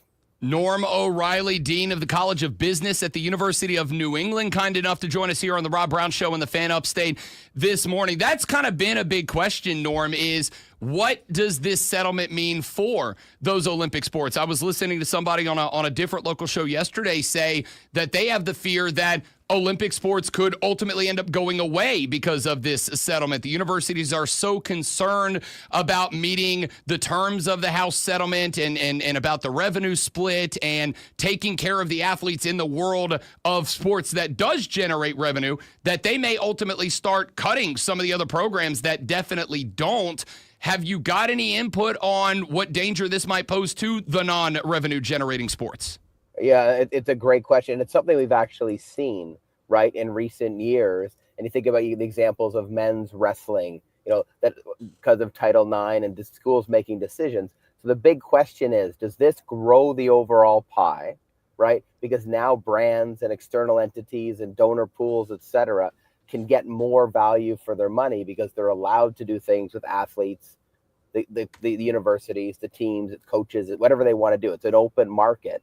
So will that increase the pie? And within that pie, will the NCAA, largely through March Madness, still be able to maintain their large pool of revenue that they share? And those revenue share dollars, or university-based dollars, will be much more open and supportive of women's sport, Olympic sports, minor sports. And it might be a strategy for University of X that wants a rowing team to be very strong. And they may actually, now they can put some money there. But you may see a contraction. I think that's the expectation in a number of the size of the teams, or if a university is using it, like we would do at University of New England, as a student attraction tool, we're adding teams. So that's a D3 reality, but we've already seen some D1 schools move to D3. You may see more of that. Those like, hey, we don't want part of this. This is too crazy. We want the old environment. Well, that still exists at a D2, D3 level, and you can live in that world and not have to compete with the big power. So we're really talking about the Power Four, ish kind of group in this pool, and they will make those decisions. And universities like Stanford and Texas have historically offered a whole breadth of sports. They want to win the President's Cup. Maybe it becomes less competitive or strategic because maybe women's volleyball is going to have less teams investing. You go get the best Olympic future players, and you can all of a sudden win an NCAA championship. So it really boiled down to what they decide, the overall pool. But yes, I think I would agree that we're going to see a contraction and strategic decisions now. And a lot of those will be driven by the external donors, either to the university that's then shared, the university's overall revenue pool, which they can do. So that notion of central and external revenues, which you see in pro sport, think about the NFL or something, that's going to creep in and really be the reality of the NCAA going forward. So it's going to be very interesting. But if the pool grows and those sports are able to have marketing benefiting revenue generating outcomes for themselves and for their athletes, they may become a strategic choice. So one of the thoughts that I had, because you brought up that it may start to kind of bump up against an NFL model. Historically, both on and off the field, colleges and universities, especially at the P4 level, have competed against each other. They have always tried to find that little bit of a strategic edge, maybe even played in the gray areas of the rules every now and then. Is there any possibility? We've already talked about the agreement that the conferences, specifically the Big 12 and SEC, have asked their schools to sign that say, hey, we are going to abide by the College Sports Commission, which we'll get to in a minute. But is there any chance down the line that we start seeing schools within the conference start to work kind of like the NFL does with their revenue? Every franchise gets X amount. Do we start to see that when some schools are getting more and some schools are getting less into the pot? And do we see the conferences start to work together and say, look, the athletes are on a unified front. The only way we're going to be able to survive this is if we do the same. Is that a realistic possibility? Or do you think there's maybe too much competition for that to be a reality? Oh, no, I think 100%. And that's a strong potential, is that the power of the conference, you know, in the SEC, et cetera, we hear about have a lot of, but really the NCAA is the best known entity. We're going to see those grow, right? And you think about a UEFA versus a Premier League model, right? Which league is controlling? But all of a sudden, if they're able to generate, and back to the previous question, we could see those conferences make strategic decisions that, hey, we want to be, bad example, the Olympic sport conference. We want to be all about football or basketball, which a lot of them are now anyways. We want to be known for women's sport. I mean, on the side, as you know, we've seen women's sport interest really going up. Now, the money hasn't followed as much as a lot of us would like, but it's starting to come. Maybe you say, hey, we're all about the women.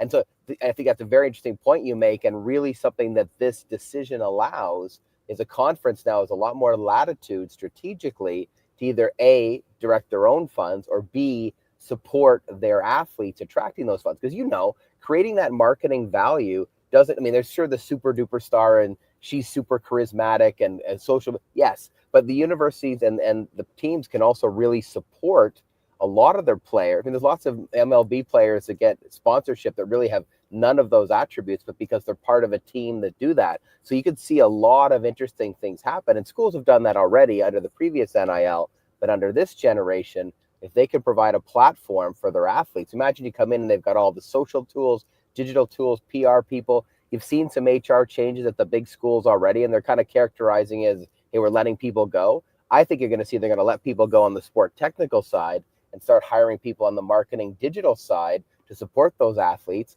They would come in, the rev share models in place. As I said earlier, if that pie grows, whether it's at the conference level, the NCAA level, the athlete level, the team level, it can all have really positive effects if there are more dollars coming in.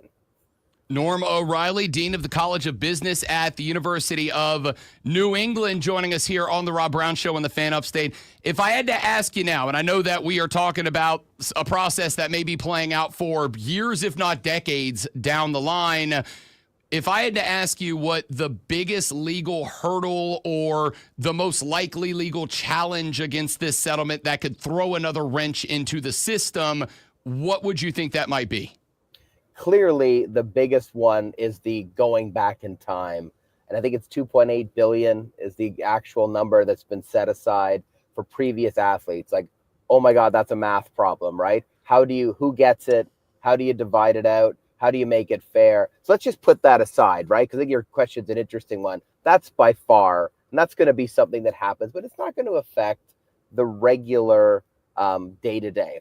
The one that I think is going to be very interesting is this $20.5 million kind of per school kind of amount they've put in place, right?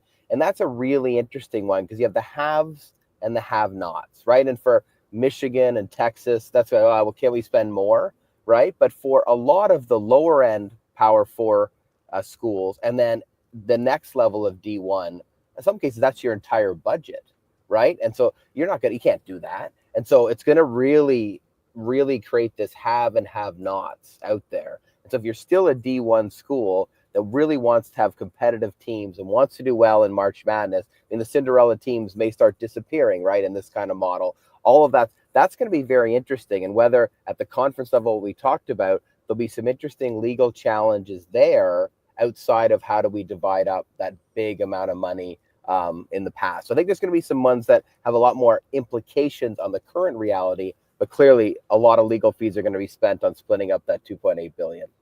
That $2.8 billion, we've heard a lot about it, about where it's going to come from, how the NCAA is going to get that money, how they're going to distribute it. They do have 10 years to ultimately pay that off, which Charlie Baker, the president, said the other day, if we didn't get those 10 years, we'd have been bankrupt and that'd be it. But with that $2.8 billion on the table for the NCAA, what, if any, impact will the requirement to back pay that $2.8 billion have on smaller schools that maybe are not quite as big? And it can be smaller schools within the Power Four, maybe like a Wake Forest in the ACC, or schools that are maybe even down further, a UNLV. How much are they going to have to pitch into this, and how will it impact the bottom dollar of the athletic departments of those types of schools?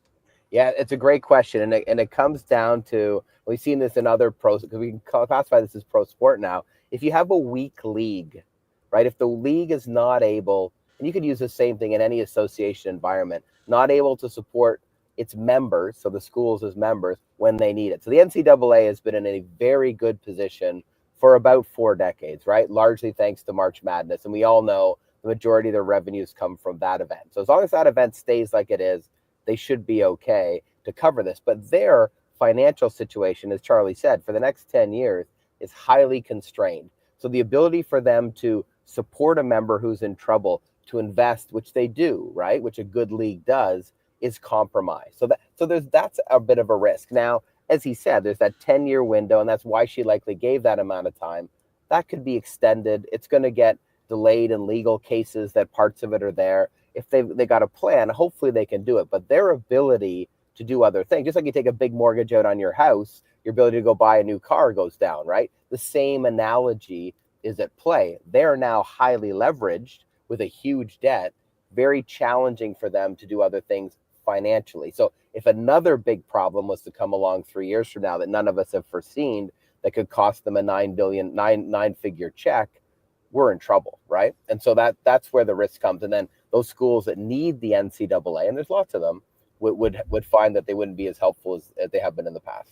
A problem coming along the NCAA didn't foresee? There's no way. Norm O'Reilly, Dean of the College of Business at the University of New England, joining us here on the Rob Brown Show. From your perspective, as somebody who is obviously involved with UNE, as somebody who's been trailing this story for a very long time, Norm, my stance has been, I think it's fantastic that college athletes can build their brand, can go out, can capitalize on the one thing that the universities don't own, which is them as people, as faces, as names, etc. I think that NIL has been exceptionally positive for athletes, and I'd like your thought on that.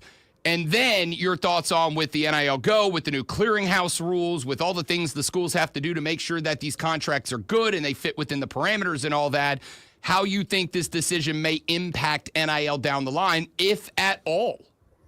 As a former average high-performance athlete myself, I agree with you 100%. I mean, the trajectory over the last decade really has been very good for athletes, right? Sure, the super duper stars have benefited enormously, but it allows athletes and teams to start thinking about, do I have marketing value? And as we said earlier, I mean, that's a very small proportion that have an agent and people are going to bang down their door and Gatorade and a shoe dealer are going to come. You're talking about, a dozen athletes amongst 400,000, whatever the exact number is of NCAA athletes.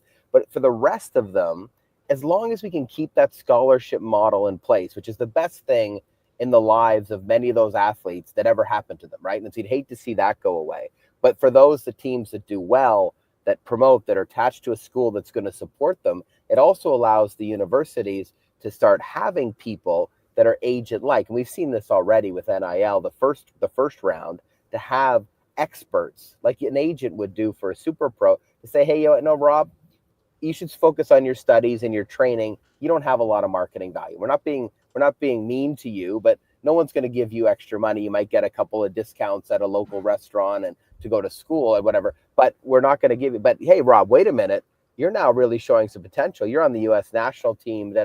Let's think about this. How can we do this? How can we help you? If you do better, you get more social media. That helps us recruit. I mean, Clemson there's lots of examples out there that show that positive athletic success leads to recruitment. The things I worry about as a dean part of my life, getting students in to run the business that is your university. So there's a lot of really, and I'm obviously a biased marketing sponsorship person, but there's a lot of real positive benefit in there to either A, help those athletes not go down the road if it's a waste of their time, focus on your studies and your performance, and have the greatest NCAA career you possibly can. Don't be chasing sponsors. Or if you do have that value, let's support you. You benefit, we benefit. It's all really good. So I'm really positive, like you are, about that part of it. Norm O'Reilly, Dean of the College of Business. I was going to let you go there, but I'm going to take off my producer and co-host Alonzo here because I am going to ask one more. You mentioned there in that last answer that you hope the scholarship model doesn't go away. Do you think that is a realistic possible outcome? I hope not, but it's something you do think about, right? Because universities put a lot of money into those, and a lot of them are endowed now, and a lot of comes from donors, a lot comes from other places. But at the D1 level, it's a wonderful, wonderful thing. And a lot of these big schools, I spent some time at Syracuse. The tuition is really, really high, and so if those were to go away, and I think football, basketball, the big ones, a lot of them are endowed or set, but you start creeping into all of the other sports. Back to our discussion a little while ago. It's not an unreasonable thing to think about, as dollars are now moving from going to the institution to going direct to the athlete.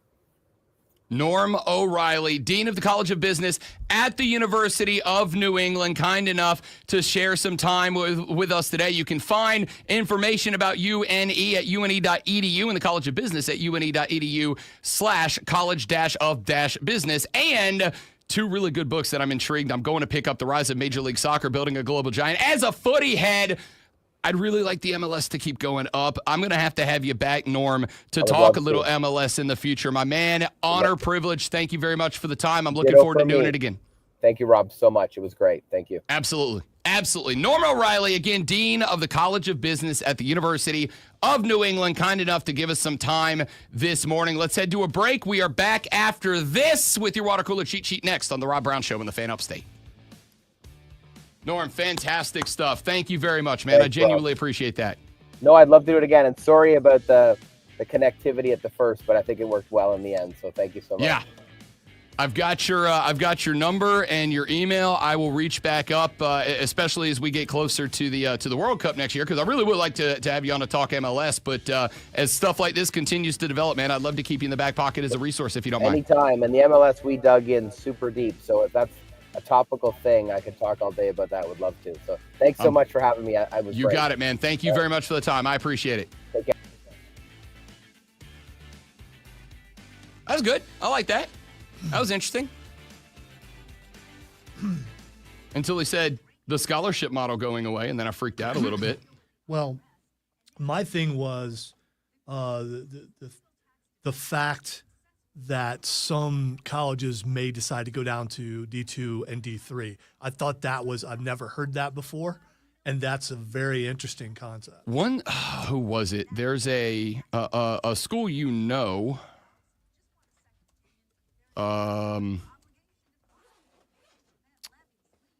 that did that like a few days ago.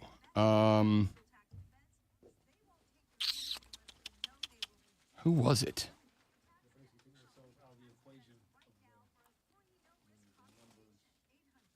You don't have to worry about, you're costing yourself some money in one sense, but you're also not having to deal with Exactly. all the stuff. Well, and that's obviously going to be interesting considering the revenue share for the non-power teams is an option. It's optional. It's not mandatory. So I'm sure God dang it. I wish I could remember who it was.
don't know about you all, I found that conversation very interesting. I found a lot of the details that Norm O'Reilly dropped in that conversation very interesting. There were two things, Lonzo and I were talking during the break, that really jumped out above the rest at us. One of them was Norm saying, the one that jumped out at me was Norm when he kind of dropped in the middle of nowhere there when he said, the scholarship model is the best thing that happens to it. He mentioned there's 140,000 NCAA athletes across all sports, all levels. And he said for a large chunk, if maybe not the majority of them, earning an athletic scholarship is the best thing in their life. So we hope that the scholarship model doesn't go away. Now, we're going to have Norm back on at some point because I really would like to dive deeper into that concept, because during the break when we were talking about this, I'm trying to figure out how that would happen. And the only answer I've come to is effectively schools end up, at least the ones that have the revenue sharing and don't drop down to D2. And that's what jumped out at Lonzo, was the thought that you may start seeing a healthy number of Division I schools that drop down to a D2 level, where the traditional college setup is still in place. They are not going to be impacted by the House v. NCAA settlement. And so for smaller schools that maybe aren't in Power 4 conferences, aren't getting a ton of money, and that have relied on some type of subsidy from the NCAA over the years, the NCAA now with $2.8 billion of back pay on the books may not be able to hand out subsidies to some of these smaller schools that are not as financially equipped as they have, which means those schools may need to drop down to D2 just so that there's less expenses, there's less obligation on them. They may be able to find support in other places just to exist. But for a lot of the small schools, I am very intrigued by Norm O'Reilly's thought that there is a possibility down the line that the scholarship the scholarship formula that has been in play forever may ultimately end up being a casualty of this settlement. I guess also I never really thought about the fact, I think maybe I just believed that this revenue sharing thing went for all levels. I didn't realize it was just for D1. It is D1, and the only schools that are obligated to participate in it are the Power 4 schools.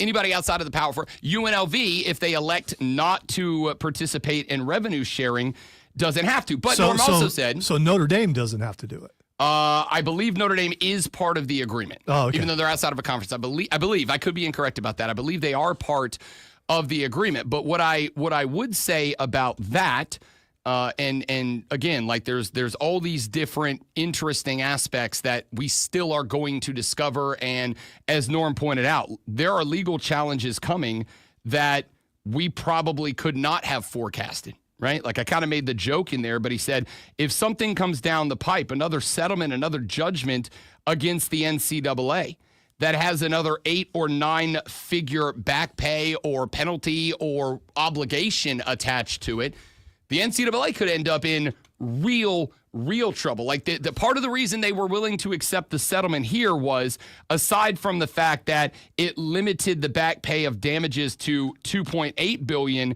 when I saw some people predicting that if the settlement did not go through and the court cases against the NCAA went the direction of the plaintiffs, the NCAA could have been on the hook for upwards of $8 billion, which would have ruined that organization and that entity. Now, a lot of you believe that. Some of you still text me routinely that you believe the NCAA is ultimately going away at some point anyway. I believe that. I've been saying for years now. I think the inevitable conclusion of all of this is that down the line, we are going to have some sort of football, let's be clear, football, but college football Super League.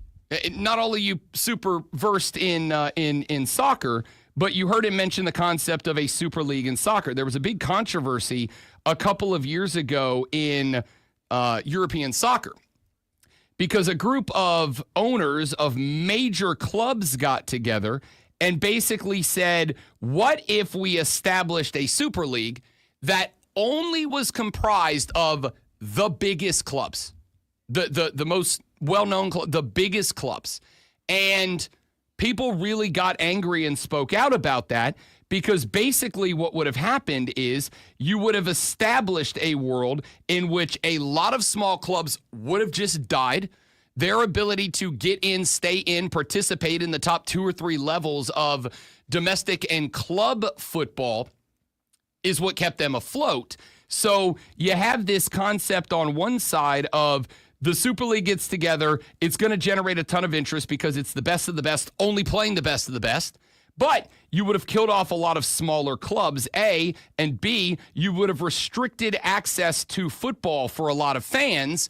And that is what I think a lot of us see being the potential outcome of an SEC Big Ten partnership down the line, is that they just form their own football thing. It is off to the side. It is separate. It is effectively college football, but it will really be that NFL model that so many of you have been concerned about college sports becoming. It would really become that. They would govern themselves. They would have their own rules, regulations. I would assume that they would ultimately end up asking for antitrust exemptions. Like, there is a lot going on to it that I think needs to be addressed. So, all that being said, we'll talk more about it later on, because at 8:40, just over an hour from now, Jay Paterno, son of Joe Paterno, is going to stop by. He is an author, coach, and analyst of, well, all of this. We'll talk to Jay Paterno in just over an hour. And then at 9 o'clock, Matt Hand is a sports attorney and the founder of Alta Sports Management, an NIL organization that represents student athletes. We'll get his perspective on the student athlete side of all of this. We've also got Rashad Beard at 8:20 to talk Panther football. Rachel Doerrie at 9:20 to talk Stanley Cup Finals. We are booked up. You want in? Next segment is basically your last chance to be a part of the show for a while. So do that. Back after this on The Rob Brown Show in the Fan Upstate.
Yeah, baby. Taking you all the way up till you start work at 8 o'clock, and then you can ignore the first 2 hours of work because it's Friday. Yeah.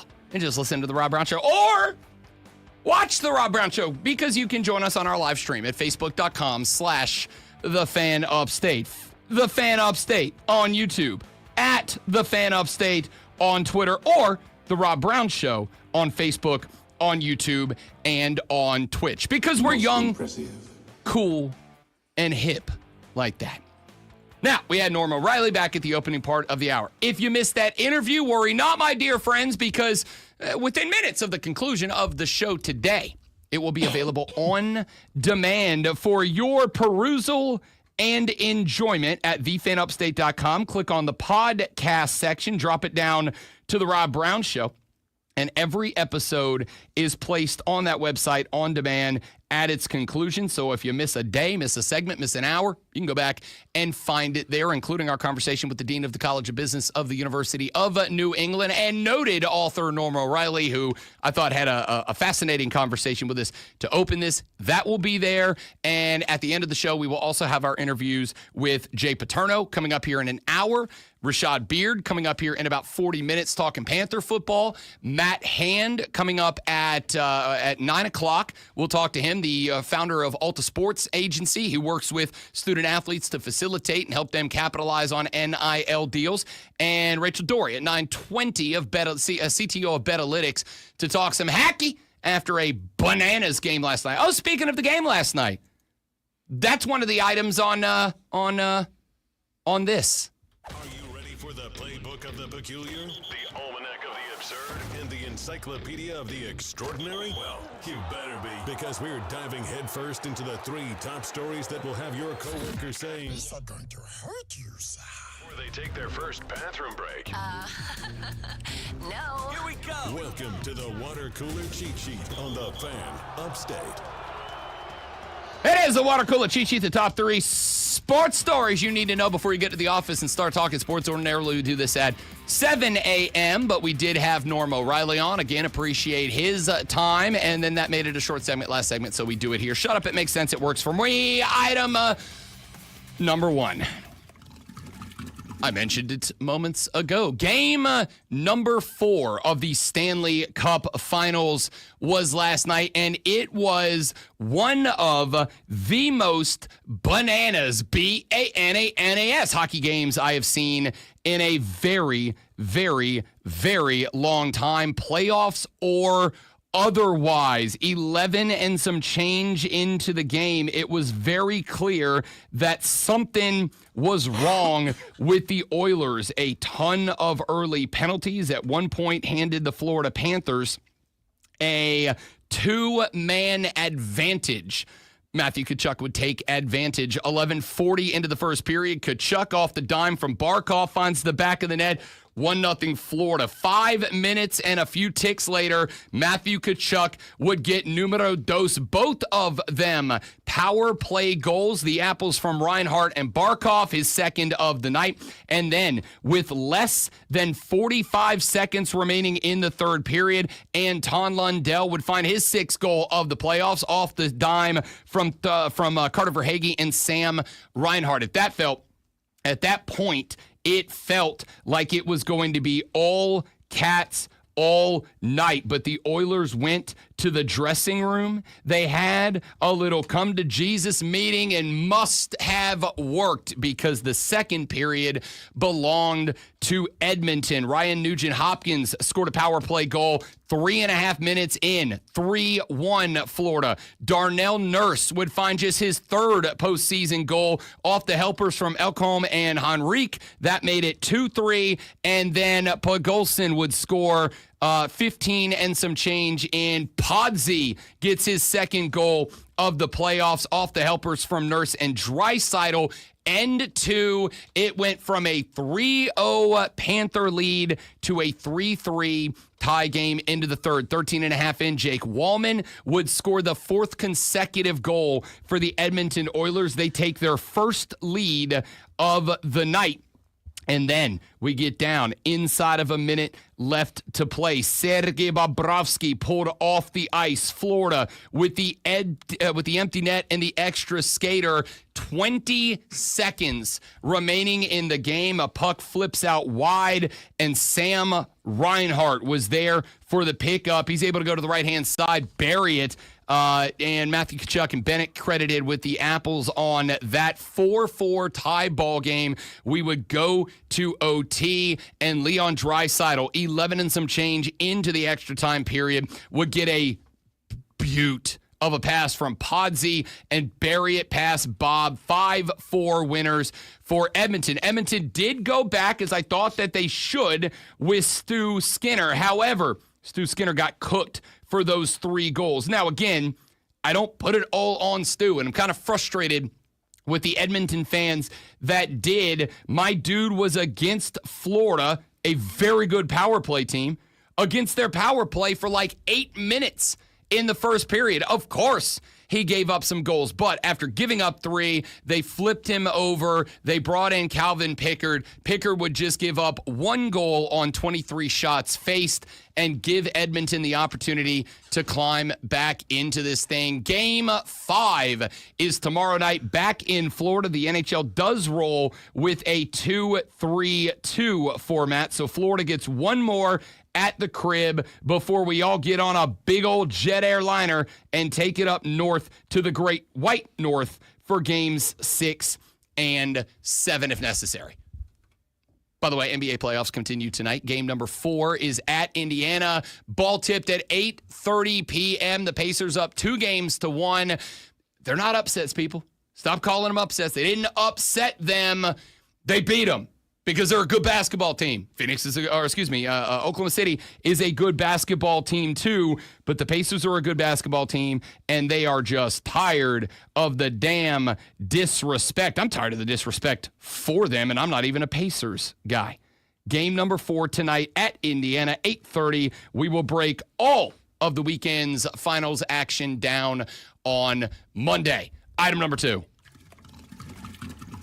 U.S. Open taking place at Oakmont. You may not know the name J.J. Spawn. You did after yesterday. A club record 31 on the front 9. He would turn in a clubhouse-leading bogey-free 66 to take the first-round lead. Only 9 players behind Spawn are under par. That should tell you just how good this course was. Well, if you're an entertainment fan, not if you're a golfer. Oakmont was driving people up a wall yesterday. Some big names struggled. Bryson DeChambeau, your reigning, defending U.S. Open champion, carded a +3.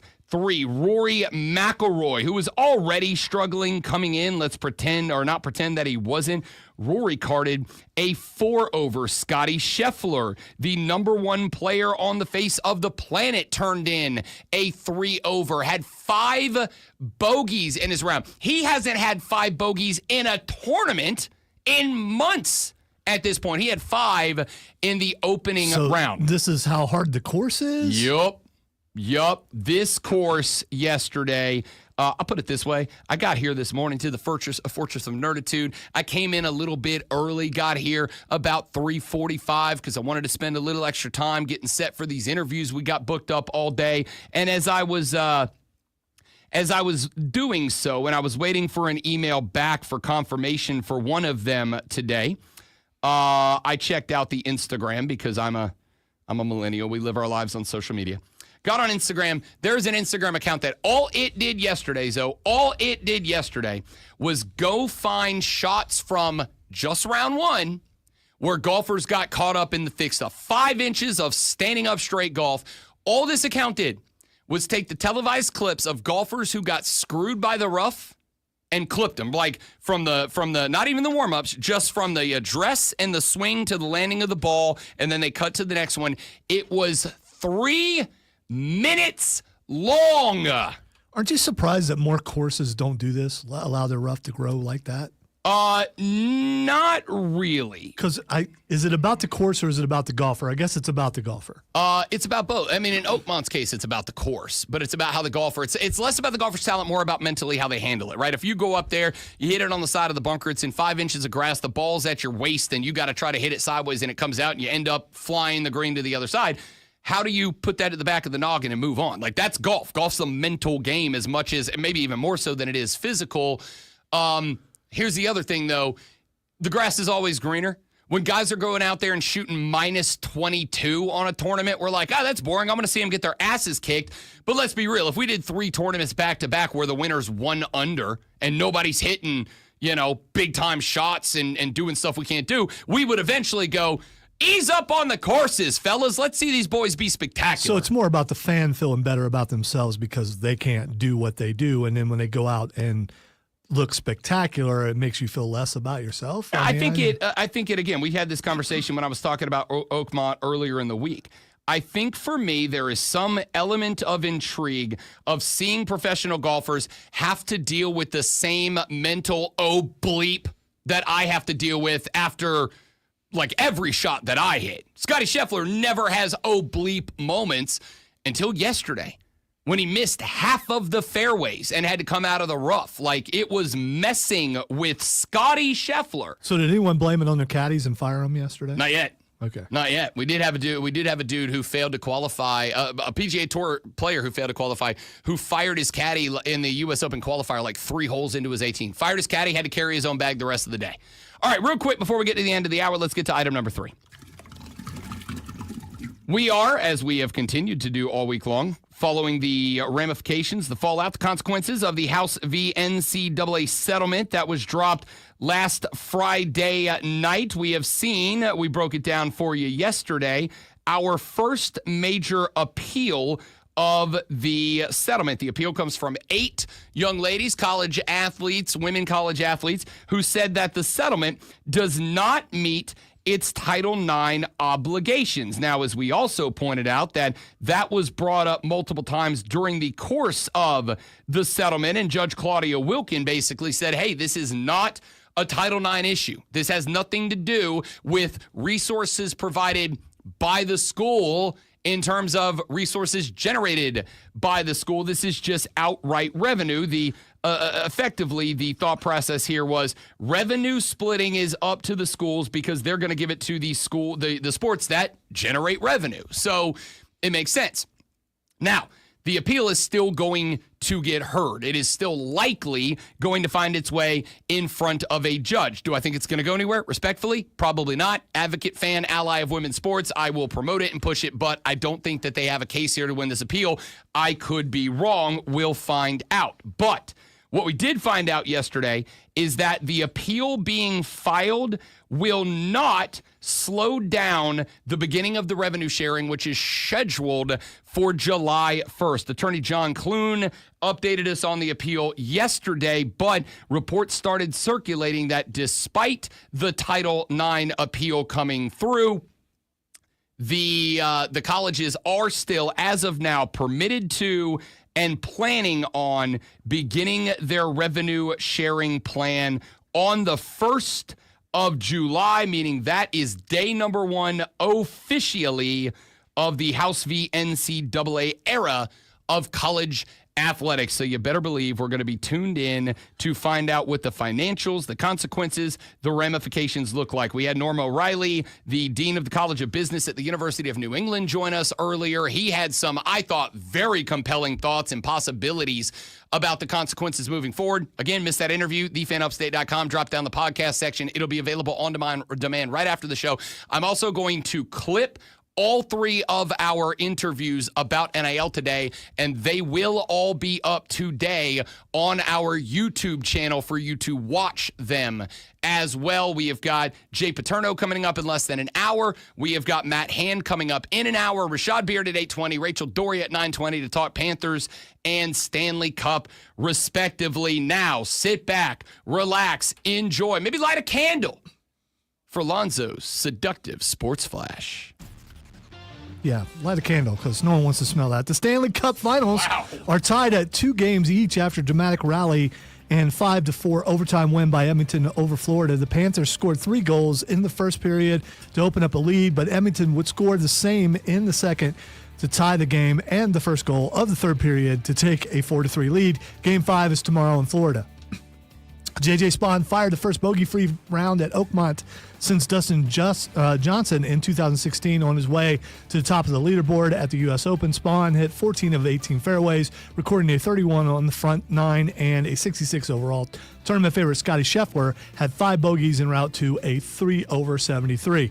Bengals rookie Shamar Stewart has left training camp over a contract dispute with the team. Stewart, who is fighting over a clause over that would void his entire contract of guaranteed money if 1 year is voided, unlike any other rookie contract the Bengals have signed.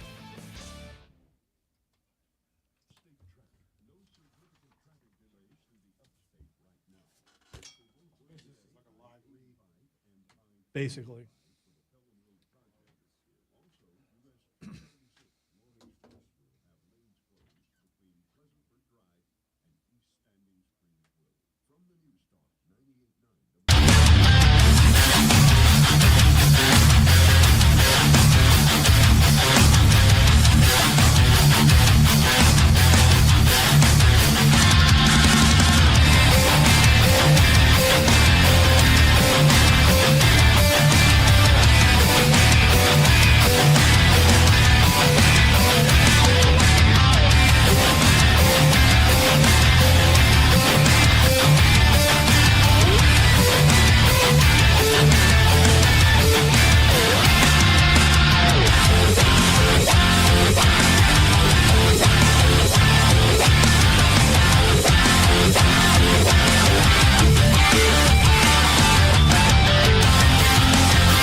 You know, I needed some Becky Black right there because I did myself in the last segment by describing last night's Stanley Cup Finals Game 4 as bananas, BANANAS, and that's just been circa old, cool, fun, awesome punk rocker Gwen Stefani has been in my head ever since then. Yeah, I guess I don't know that song, so There is you may not know it off the top of your head, but a 0.00% chance that you don't know that song because it was everywhere for like a year and a half.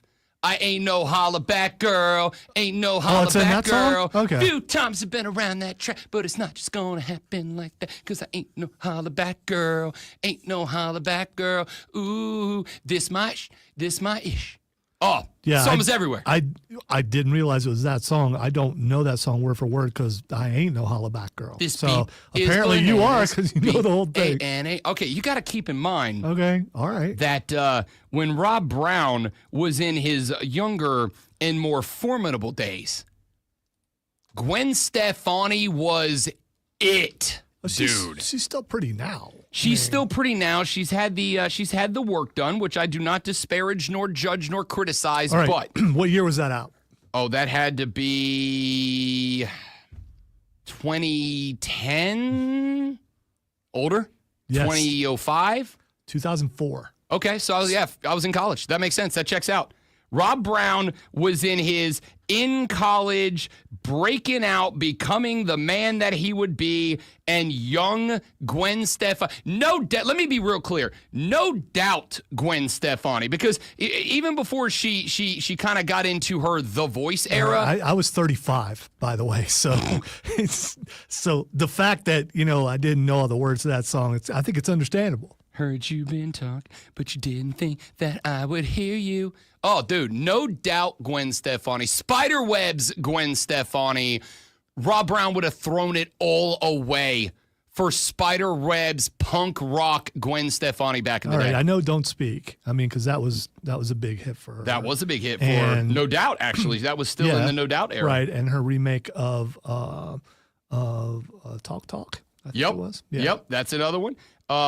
Young college Rob Brown. In fact, now that I'm thinking about it, if I recall correctly, I believe that I actually did, because who doesn't have posters in college? If I recall, I think I had a Gwen Stefani No Doubt poster when I lived in the frat house, in the living room of the frat. Now in fairness, I live with a buddy of mine, Jason. We both played music. We both played in our fraternity band, which was like 4 dudes who drank too much and played guitar together. You had a together. fraternity band? This is the first I've heard of this. It wasn't really a band. It was more of like a group of dudes who jammed together, right? Like we didn't play shows or gigs or anything. We would just cover style? Yeah, okay, all covers. Right. On Friday nights, we would like open up the doors and the windows of the apartment. We would and the boys would come to the room and we would just jam, right? Okay. And like people would come and go, whatever. And so our living room in that apartment was music themed. It was just all music stuff. We had our guitars hanging on the wall. He had a drum kit over in the corner. Our buddies all would leave their music equipment in there. And so basically our living room was just a music studio. So we had posters of musicians everywhere. And I believe I added the Gwen Stefani No Doubt poster. Was that the only female-led band poster on the wall? Top of my head, probably not. But I also don't know that at that time, I do not recall that there were many. Now, I will say Rob Brown was also still a country music fan at that point, too. I know for a fact I had a Martina McBride poster on the wall because Martina McBride is an actual literal angel, and I'll hear nothing to the contrary. I know I had a Dolly Parton poster up, and I know I had a Reba McEntire poster up because Reba's the Queens, baby. So if I'm walking into that apartment, I'm going, oh, this is a country place. No, we had everything because we also had Tupac and Biggie hanging up on the wall too. Okay, like we were all over the place. All right, We got a lot coming up here on the radio program today. Very excited about it. If you missed, again, our interview earlier in the day with Norm O'Reilly, Dean of the College of Business of the University of New England, that'll be posted after the show.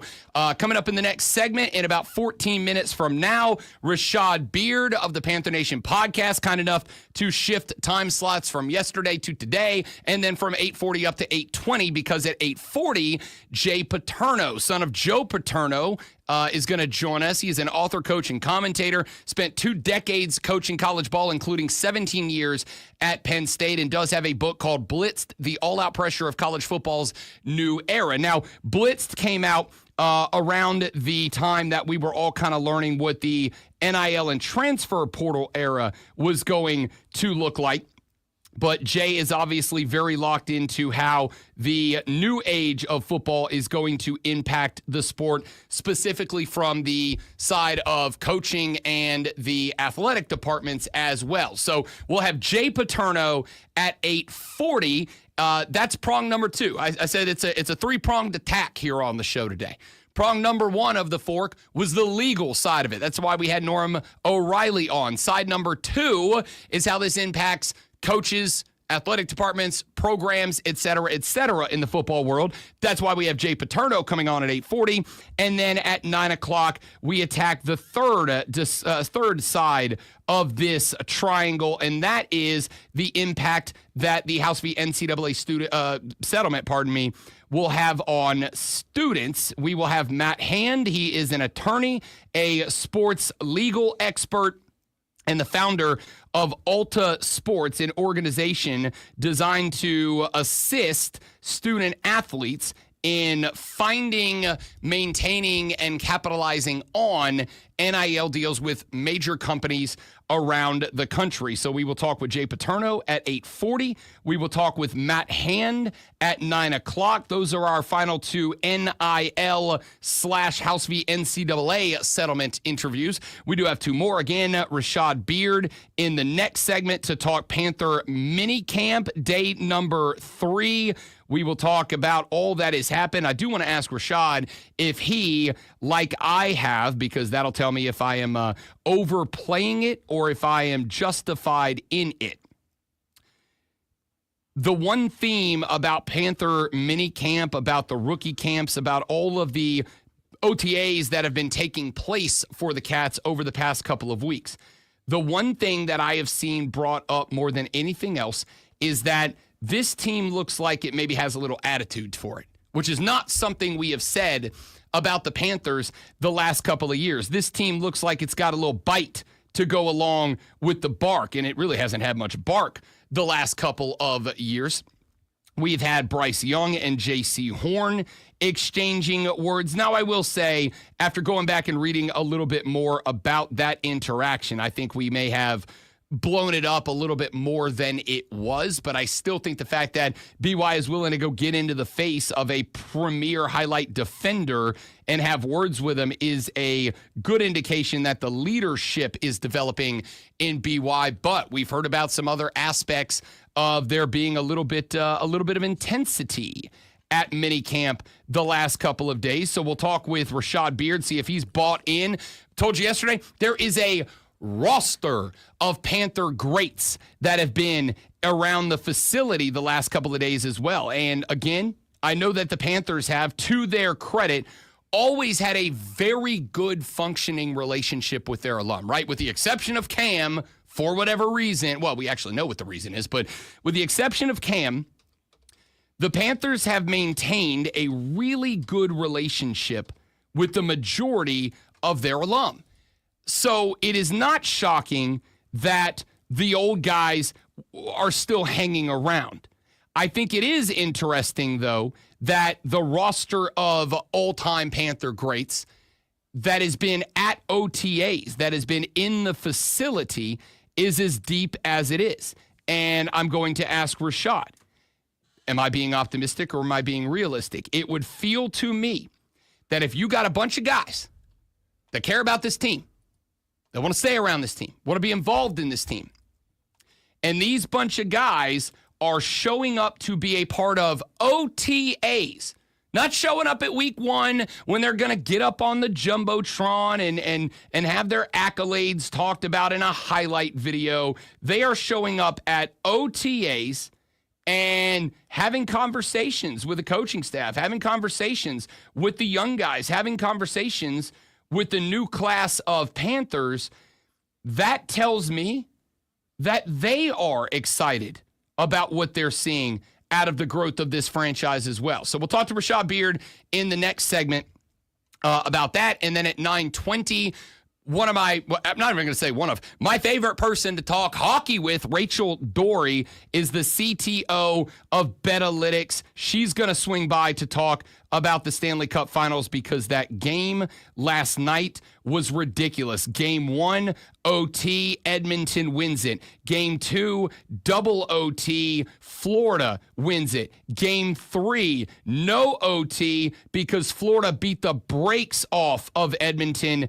Game 4, OT, Edmonton wins it. It is a 2-3-2 format, meaning that tomorrow night's game number 5 is still in Florida, meaning Florida can push Edmonton to the brink of elimination, but they will need to go to Edmonton to win one more. Or Edmonton can push Florida to the brink of elimination tomorrow night, meaning that they get to go home 4-2, needing only one. This this Stanley Cup Finals has been absolutely electrifying. We will talk with Rachel Doerrie, CTO of Betalytics, coming up at 9:20 this morning to get her thoughts on all of that.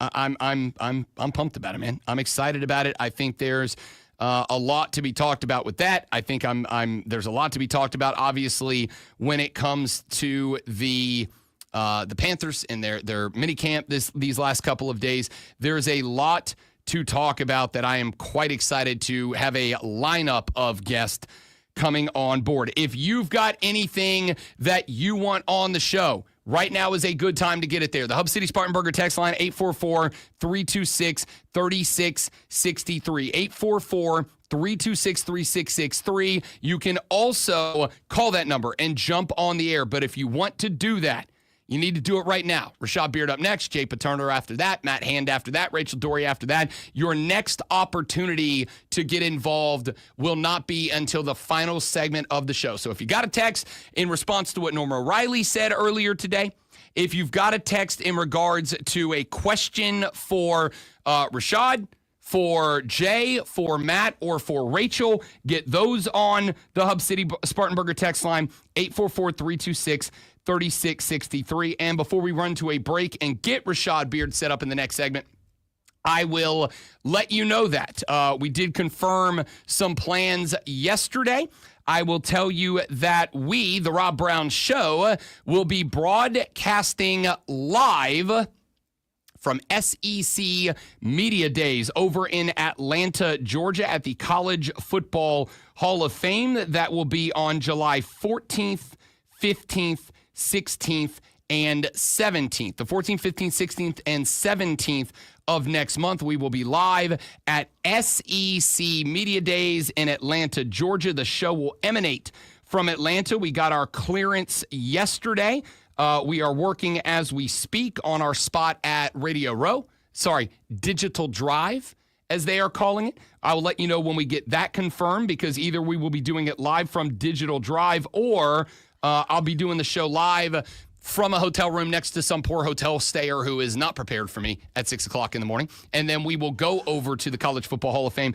Obviously, the SEC Media Day is one of the most in-demand non-sports activities of the year in the college football world. We are trying to make sure that we are there broadcasting live. I will let you know if that comes through. Either way, I will be attending in person all 4 days of SEC Media Days and bringing you updates. I'll be checking in with Wire to Wire every day. I'll be on the BetMGM network most of those days, et cetera, et cetera. So that's coming down. And I will also tell you that we are also working on putting together our plan for ACC Media Days, the ACC football kickoff. Those are on Tuesday, the 22nd, Wednesday, the 23rd, and Thursday, the 24th of July. We are discussing our plans on who is going to be where and when on those days. As soon as we get that finalized, I'll let you know. But we do know for a fact that I will be live at SEC Media Days on the 14th, 15th, 16th, and 17th of next month. So just to put you in the mindset of what we got going on here on the Rob Brown Show, we're cooking, baby. We're cooking. And we will continue to cook.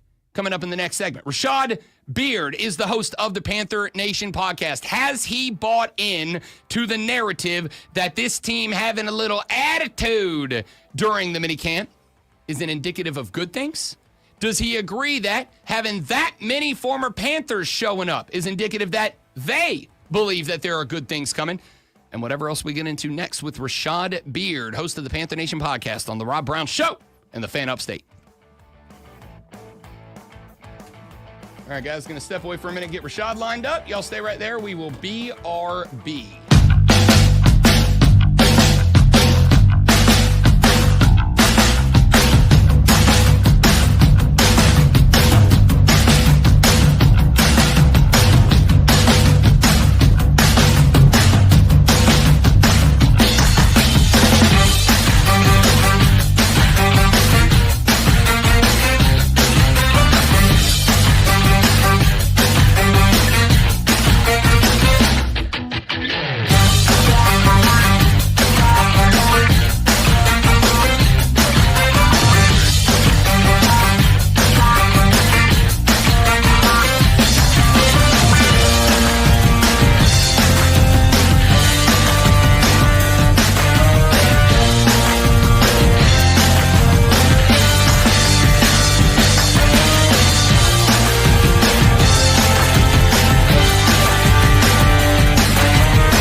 Notice it seven times. Rashad Beard, my man, I appreciate you, brother. Thanks for being so flexible.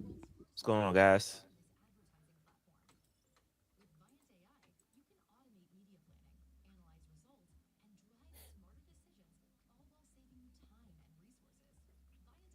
Has it been raining as much in North Carolina as it has here? I mean, it's been like raining for 2 months straight. Yeah, a lot of rain here. It's been pretty wet.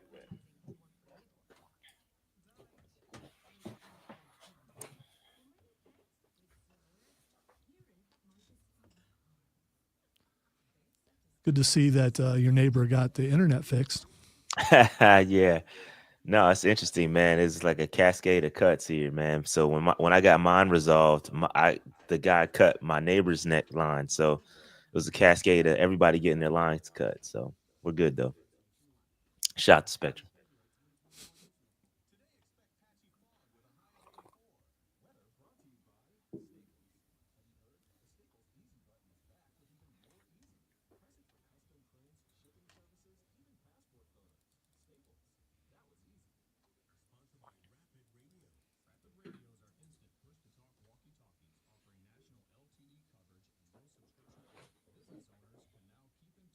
Thank you.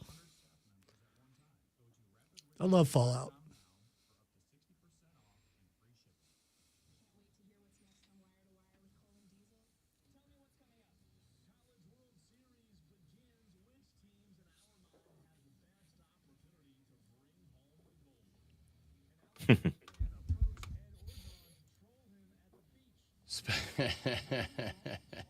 I disagree in this area, bro. Is it legit up there? Because everybody complains about them down here. It's AT&T. I had AT&T prior, and they're terrible. See, I'm the other way around. That's who I got, and my fiber cable has snapped twice, and both times they've sent somebody within like an hour to get it fixed. So it did take. We had no power after the hurricane for 11 days, and we had no internet for like 4 more after that. But they were busy. I get it.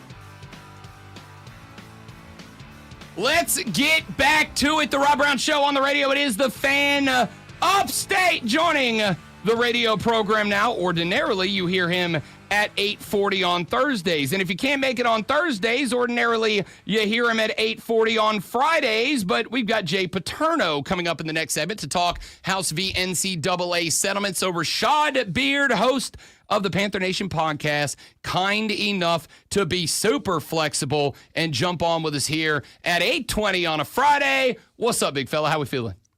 Things are going well, man. No complaints. Happy to be here. Love it, dude. Love it. Let's dive right in. I pointed this out on the show yesterday. I don't know if you agree.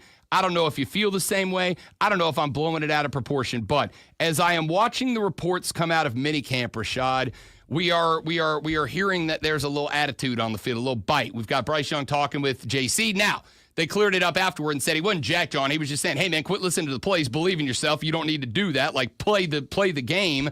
But the fact that he was willing to walk up to JC, get in his face. I've heard stories that some of the offensive line, maybe a little extra sauce on some pops to the pads every now and then.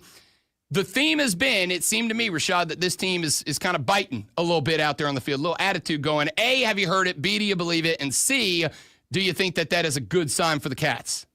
I have heard it. I do believe it, and I believe it's a sign of confidence, right? I think when you only act like that when you're confident and you know what you're doing. Everybody's coming into year 2 of the system. Bryce is comfortable. The defense should be getting more comfortable. And so I think everybody is getting there. And I think when you get there and you start to see things come together and you get this feeling, I think that you start to, you start to let your colors show a little bit. And so I think everybody's getting comfortable, and I'm happy to hear it. I'm happy to see the guys are getting in each other's face, and I've said this is my 3rd time saying this, but all we need now is for Bryce Young to jack up JC Horn. And we've got a 2015 scenario. If you can recall, all Panthers fans, when Cam Newton jacked up Josh Norman, that we went to the Super Bowl that year. So that's all we need to happen this offseason, and we're going to the Super Bowl. So, so yeah, good stuff. I like it. I like that we're getting a little bit more intense. All right. I got 2 things. Number 1, we all know Josh Norman was a pain in the ass. All right. Let's not pretend he wasn't. All right. Hey, Greenwood zone. I mean, fine. From this area. But one of the biggest smack talkers in the game. All right. It was just nothing wrong with that. He was just defensive Steve Smith. On the flip side, I love my special baby boy BY, and I'm all on board. I've been the only dude in the area defending the guy. BY, I don't need you throwing hands, bro. I ain't there yet, Rashad. I know he's getting tough. I know he's thickened up a little bit. My man looks good. The playoff beard coming in real nice. I'm all on board. No, I do not need Bryce Young out there throwing hands, please. Hey, listen, man. Don't push him, man. No, he's not going to go there. But you don't want to push him too far. You don't want to see Bryce's true colors. So let's. I like where things are. I don't think we need any scuffles. But yeah, shout out to Bryce Young, man. I think it's his confidence. Seriously, I think he's just confident in the game, and things are starting to slow down for him. Again, he finished the season off very well last season, and I think he's bringing that same confidence into this season. And so I think he's starting to get comfortable. Yeah, I wouldn't worry about throwing hands. It's probably like kicking shins, but Oh, come on, man. Come on. Dude, it's nonstop. No. It's nonstop. It never stops, Rashad. Bro. It never stops. It never ends. All right. Let's talk about the other report that we got yesterday, which is I would read the list of names of former Panthers that have been hanging out around the facility, but it's like all of the ones you've heard of with the exception of Cam, right?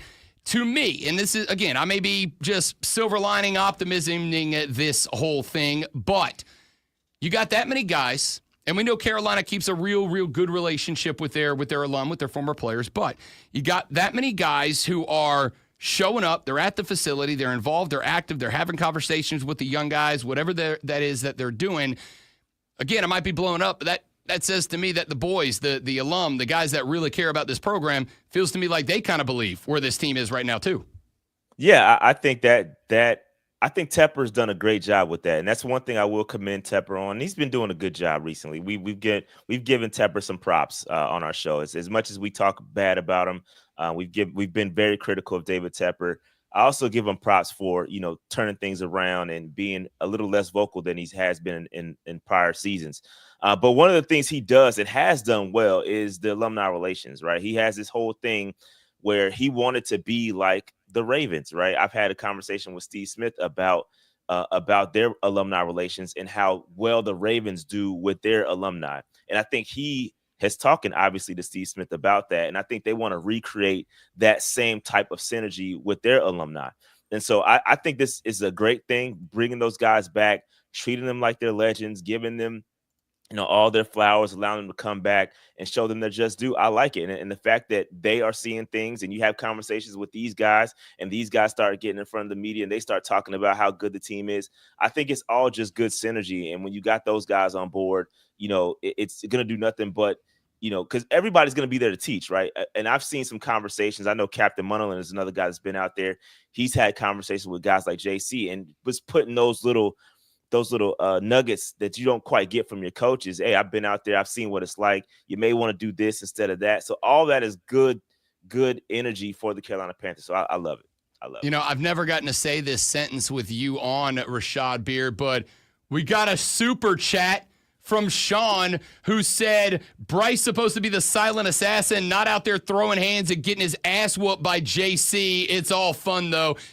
Yes, all right. I don't want my guy throwing hands. Take care of the. Now, if the offensive line wants to go get it with JC a little bit, I'm good with that. But let's protect the investment, please and thank you. Yeah. No, nobody's touching. No, nobody's touching BY. BY's not throwing hands. It's all jokes.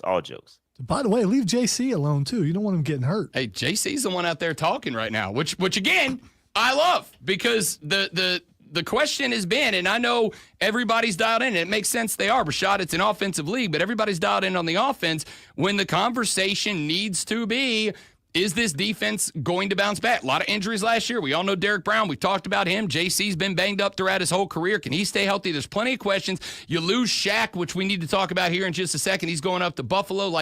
There are question marks, but look at the Cincinnati Bengals. You can go score 10,000 points a year. It don't mean a damn thing if you can't stop everybody else from scoring 10,001. Yeah, you got to have some talent on your defense, and I think that's the biggest thing. I went to a PSL owner event where the coaches were speaking, and the biggest thing that surprised me at this event was how confident Evero was. Right, he had no worry about his job, right? Everybody publicly is, hey, this guy's on the hot seat. His seat is the hottest thing out there, right? And I think that, from a pub perspective, he's on his, if he doesn't show improve, then he's up out of here. But the confidence that Evero had on that stage when he was speaking to the fans, it just showed me that he didn't have, and it's obvious, he just didn't have what he needed last year to put forth a good product, right? We had a lot of injuries, a lot of things happened to our defense, a lot of which were out of his control, right? And again, some of the things he can take blame for, not putting the guys that he did have in the best position to succeed, sure. But I think that Evero is right now at this moment, with all things the way they are and guys that are coming back and the additions that we have and the draft that we had, I think he's really confident that this defense is going to be at least average, right? And I think that's all we need. We can't have a 32nd ranked defense like we did last year, right? And like you said, Rob, you can have the best offense in the world, but if your defense isn't having a few stops, then you're only as good as the defense is going to take you at some point. At some point, that defense is going to catch up with you, and you're going to catch some L's, right? So the defense has to meet us halfway, and I think that's going to happen this year. I think Evero is going to get it going. I hope so. And I've made the point before. I'm a NASCAR guy, judge away. I've made the comparison of you can take Dale Earnhardt Sr., but if you stick him in a 92 Corolla, he can't win the Daytona 500. And that was kind of the spot that y'all were in last year on that side of the football. So with that being said, OTA's underway. Have we heard anything about the defense? Because, again, everybody's going to be dialed in, focused on the offense. But there hasn't really been much reporting, much talk about what the defenses look like. And again, tough to get a lot of out of a mini camp, a lot of publicity for that. You're not even wearing pads, you can't hit, whatever. But have you heard anything about the defense that's got your ears perked up? Yeah, I think you hit it on the head, right? I think that it is in the middle of mini camp. It's t-shirts, shorts. There's no pads, so you're not going to see much from a defense, especially in the trenches and the linebackers. You're not going to see that much. But I have seen a lot of interceptions being reported. Right, there's some guys out there making some plays on the football. One guy in particular that has done really well, according to the reports, is Shaw Smith-Wade, who we drafted last year. And we know that the secondary is our weakness, right? With him taking that next step and all the reports saying that he's doing well, that's a good sign because he can play nickel, he can play outside. He's kind of one of those chess pieces that you can use a little bit everywhere. And so I think having him be out there and playing well, that's a good sign. And it also shows signs of development, right? You got a guy, year 2 of the system, he's getting better. That's what you want to see. I've heard guys like Jaden Crumity also getting better, right? Evero in that same chalk talk situation with the PSL owners, he hyped up the year 2 guys on defense. He's talked about the same thing. Trevon Moehrig is another guy that he spoke highly about. And again, I know he said some of these same things about Jeremy Chin before Jeremy Chin rode the pine, but he said that, this guy can play everywhere. He can play deep. He can play in the box. He can line up at linebacker potentially. So I'm excited to see Trevon Moehrig out there and see where he can play and how he can benefit in this system, because you got to remember, Evero's defense needs good safety play, and we didn't see good safety play last year at all. Right, that was more of a liability than anything. So to have a guy like Moehrig, come in secondary and in the safety room, I think that's a big addition. So only time will tell. I think training camp is where you're really going to see the big jump for the defense. And I think one of the biggest things also is that we're getting Derrick Brown back. Healthy Derrick Brown is a huge add, and so just having him back alone is going to take this defense to another step. What when obviously we're kind of camp's over, we got the next round coming up here in a couple of weeks. The boys get some time to go dive into the playbook and all that. But as far as your expectations after rookie camp, your expectations of this mini camp, and your expectations moving forward, are you comfortable? And again, kind of tough to get eyes on right now. Most of this is closed off to the media. We can only see so much, but are you happy with where this team is in an offseason that, to me, feels very important? It feels like if this offseason doesn't go right, it leads to the team not playing well, and a lot of us have them picked to win the division. I'm not the only one, Rashad. Are you happy with the progress you are seeing right now through the draft, through the rookie camp, through the OTA, spring mini camps, all that? Are you happy with where the team's at overall? Yeah, I am. I am, and it's as difficult as things have been around here, I am pretty happy with the way things are. I mean, you can nitpick about certain positions. You can say, oh, well, we need another safety, or we can go out and get Jair Alexander or Jalen Ramsey. We can go get those guys, but I'm pretty happy with where we are. I think that you're letting your guys develop. You're seeing what you got out there. And if we do need to make an addition, I trust that Dan Morgan and company will make that happen, given our current cap situation. So I'm happy. Like, I think things are progressing. The biggest thing is that, when you look at the top down, it starts at the top, right? David Tepper is allowing these guys to cook. You're allowing these guys to draft who they want to draft. You're allowing your coaches to coach. And that's the biggest thing. A little bit of continuity right now is great. We haven't seen it around the Carolina Panthers in a long time. And allowing these guys to get a year 2, it seems so minor, but it's so big for the Carolina Panthers. And allowing these guys to cook in year 2, I think it's heading in the right direction. Now, I think I also want to caution folks, as excited as we are, this still is a young team. Dave Canales mentioned this also in the Panthers chalk talk situation with the PSL owners, that, hey, we are going to have some growing pains. We're going to hit a couple bumps in the road because this team is young. So be prepared for that. But ultimately, the starting point shouldn't be as bad as it was last year. We should hit the ground running a little bit faster. And we should get more wins early, and we will have to wait until that back end of the season to get better. So I think we'll be better for sure, and I like it. Rashad Beard, host of the Panther Nation podcast. Find them on Twitter at Panther Nation PC, but more importantly, head on over to YouTube, search them, subscribe to them, hit the bell, because the boys, I suspect, as the offseason rolls on, are going to get more and more active and just stay live, I don't know, all the time. At some point, you're just going to be like on a 24/7 webcam at the crib, aren't you? Yeah, man. One day, hopefully, hopefully I can do that with the, if my YouTube pays me enough, I can do that and quit my job. But that'd be great. Y'all give Rashad money. Appreciate you, big fella. We'll talk to you next week, man. Thank you as always. All right, guys, man. Appreciate you. Rashad Beard, Panther Nation Podcast. Again, find them on X at Panther Nation PC. But make sure you head on over to YouTube, search and subscribe, turn that bell on. The boys go live all the time. When we come back, Jay Paterno joins the show. Of course, the son of Joe Paterno. He is also an author, a coach, spent 20 years in the game, 17 at Penn State, has a book out called Blitz, the all-out pressure of college football's new era. He has been heavily following the House v. NCAA case, the settlement and all that. Jay Paterno gives his thoughts on where we go next on the Rob Brown Show in the Fan Upstate. All right, guys, we're going to get step away and get Jay locked in. Y'all stay right there. We will be right back.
Man, I'm going to have to up my office game with that background, Coach. Welcome in, man. Great to have you. Good to be here, guys, again. Appreciate you taking the time, man. Oh, anytime. I love it. I love it. So, yeah, just everything we went back and forth in the email, we'll kind of hit on. If there's any follow-ups, I'll hit you with them. Anything you specifically want to get to, feel free to throw it in there at any time. But we just kind of loosey-goosey on the program, so have at it. 20 Sounds seconds. good, man. Love it. Let's roll.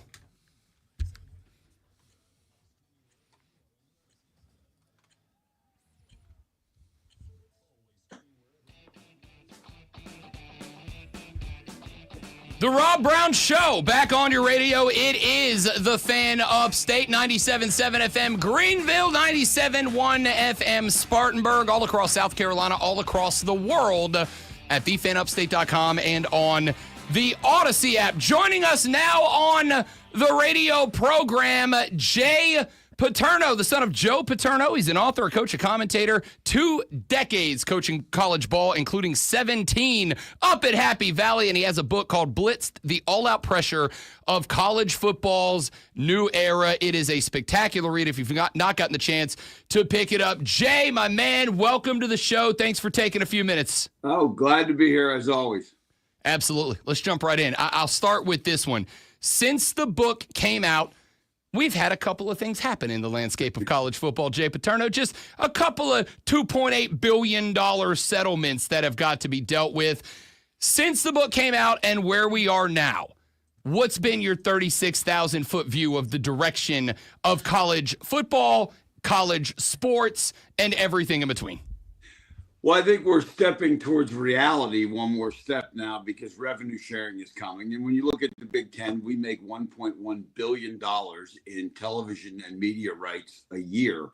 That's with a B, 1.1 billion. So the reality is we're running sports enterprises, and this House settlement takes us one step further. But it's not the final say because now there are Title IX lawsuits because a year ago, they were going to have to fall under Title IX. Now, with the current administration, they're not going to enforce Title IX as it relates to revenue sharing. So we've gotten some steps forward, but collective bargaining, are they employees? Do they get benefits? Is there workman's comp if they get hurt?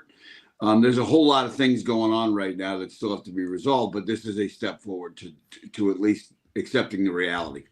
I do want to get into a lot of that, but obviously since the settlement last Friday, the biggest news was the appeal that came through from the 8 female college players saying it doesn't adhere to Title IX guidelines. There are thoughts about, maybe the administration's not going to enforce it. Maybe a judge that would oversee the appeal would. There's a whole lot. Do we have any idea what is going to come, if anything, of this appeal? I saw that it's not going to delay the revenue sharing payments starting on the 1st of July, but do you think it's a realistic possibility that this House v. NCAA settlement changes more because of this appeal or others down the line? Oh, I think one thing that the NCAA has found out is they're on a big losing streak when it comes to lawsuits. So the question is, can they, do they want to fight this? Do they want to spend a lot of money to fight this and then lose? Do they think they have a case? So we'll see. But I think when you look at what's happening with women's sports, there's starting to be more and more revenue generated. When you look at some of the things going on in that regard, that I think there's a good shot that this thing breaks up this settlement a little bit. Interesting. Jay Paterno joining us here on the Rob Brown Show and the Fan Upstate. From the perspective of somebody who has obviously been coaching at the highest levels, been connected to college football at the highest level for decades now, what to you is going to be, of the House v. NCAA settlement, is going to be the most difficult thing for programs, and maybe not athletic departments, but football programs specifically, to deal with it? Is it the roster limitations? Is it assisting in NIL to get big names in? What do you think is going to be the biggest challenge for head coaches, for assistant coaches, for those that are in a football program as a result of the settlement? Number one, egos, because you've got a salary cap. So in terms of the revenue sharing side. So now I've got to decide, where am I going to put my money? I think a lot of guys are going to study what the NFL does and how they value certain positions. I think you're going to see pass rushers get paid well. You're going to see quarterbacks get paid well. You're going to see left tackles, if you have a right-handed quarterback, get paid well. I think there may be pressure, for example, if Dabo Swinney and Shane Beamer are both chasing the same running back in South Carolina, or, this guy wants an exorbitant amount of money and they walk away from him because they say, well, we can get 3 or 4 really good offensive linemen and get a back who's almost as good. Are the fans going to be okay with them passing on that guy? So it's going to create a lot of pressure that way. Finding the revenue is not going to be easy. At a school like Penn State, which I'm on the board of trustees, so I know the numbers. The last several years, we've been at break even or lose a little money in athletics. So all of a sudden now, from last year, when I think we cleared maybe $1 million or $2 million on $205 million in revenue, where do we find $20.5 million in revenue for revenue sharing in the next 3 weeks? And then on top of that, now that you've got these rules in place, we had rules in place before. There are still going to be bags of cash that show up off the books to get people as a way around the salary cap, as a way around NIL. So this doesn't solve anything, but for coaches, their challenge is going to be not only assembling talent in a roster, but also seeing if they can form them into a cohesive team that all has the same goals. This new college sports commission that is supposed to be the rules creating and enforcing arm of the NCAA, although it appears that the conferences are actually going to have more say on how it runs and operates than the NCAA does. Where do they fit in? My thought was, if this thing is going to be effective, they kind of got to be the anti-NCAA in that if a violation gets found, if a school breaks the cap, if the NIL isn't working the right way, they may have to bring a hammer down on the first couple of violations to show that we are really putting hands in on this. Where do you think they fit into all this, and how do you think that entity is going to operate in relation to the schools that are trying to navigate these uncharted waters?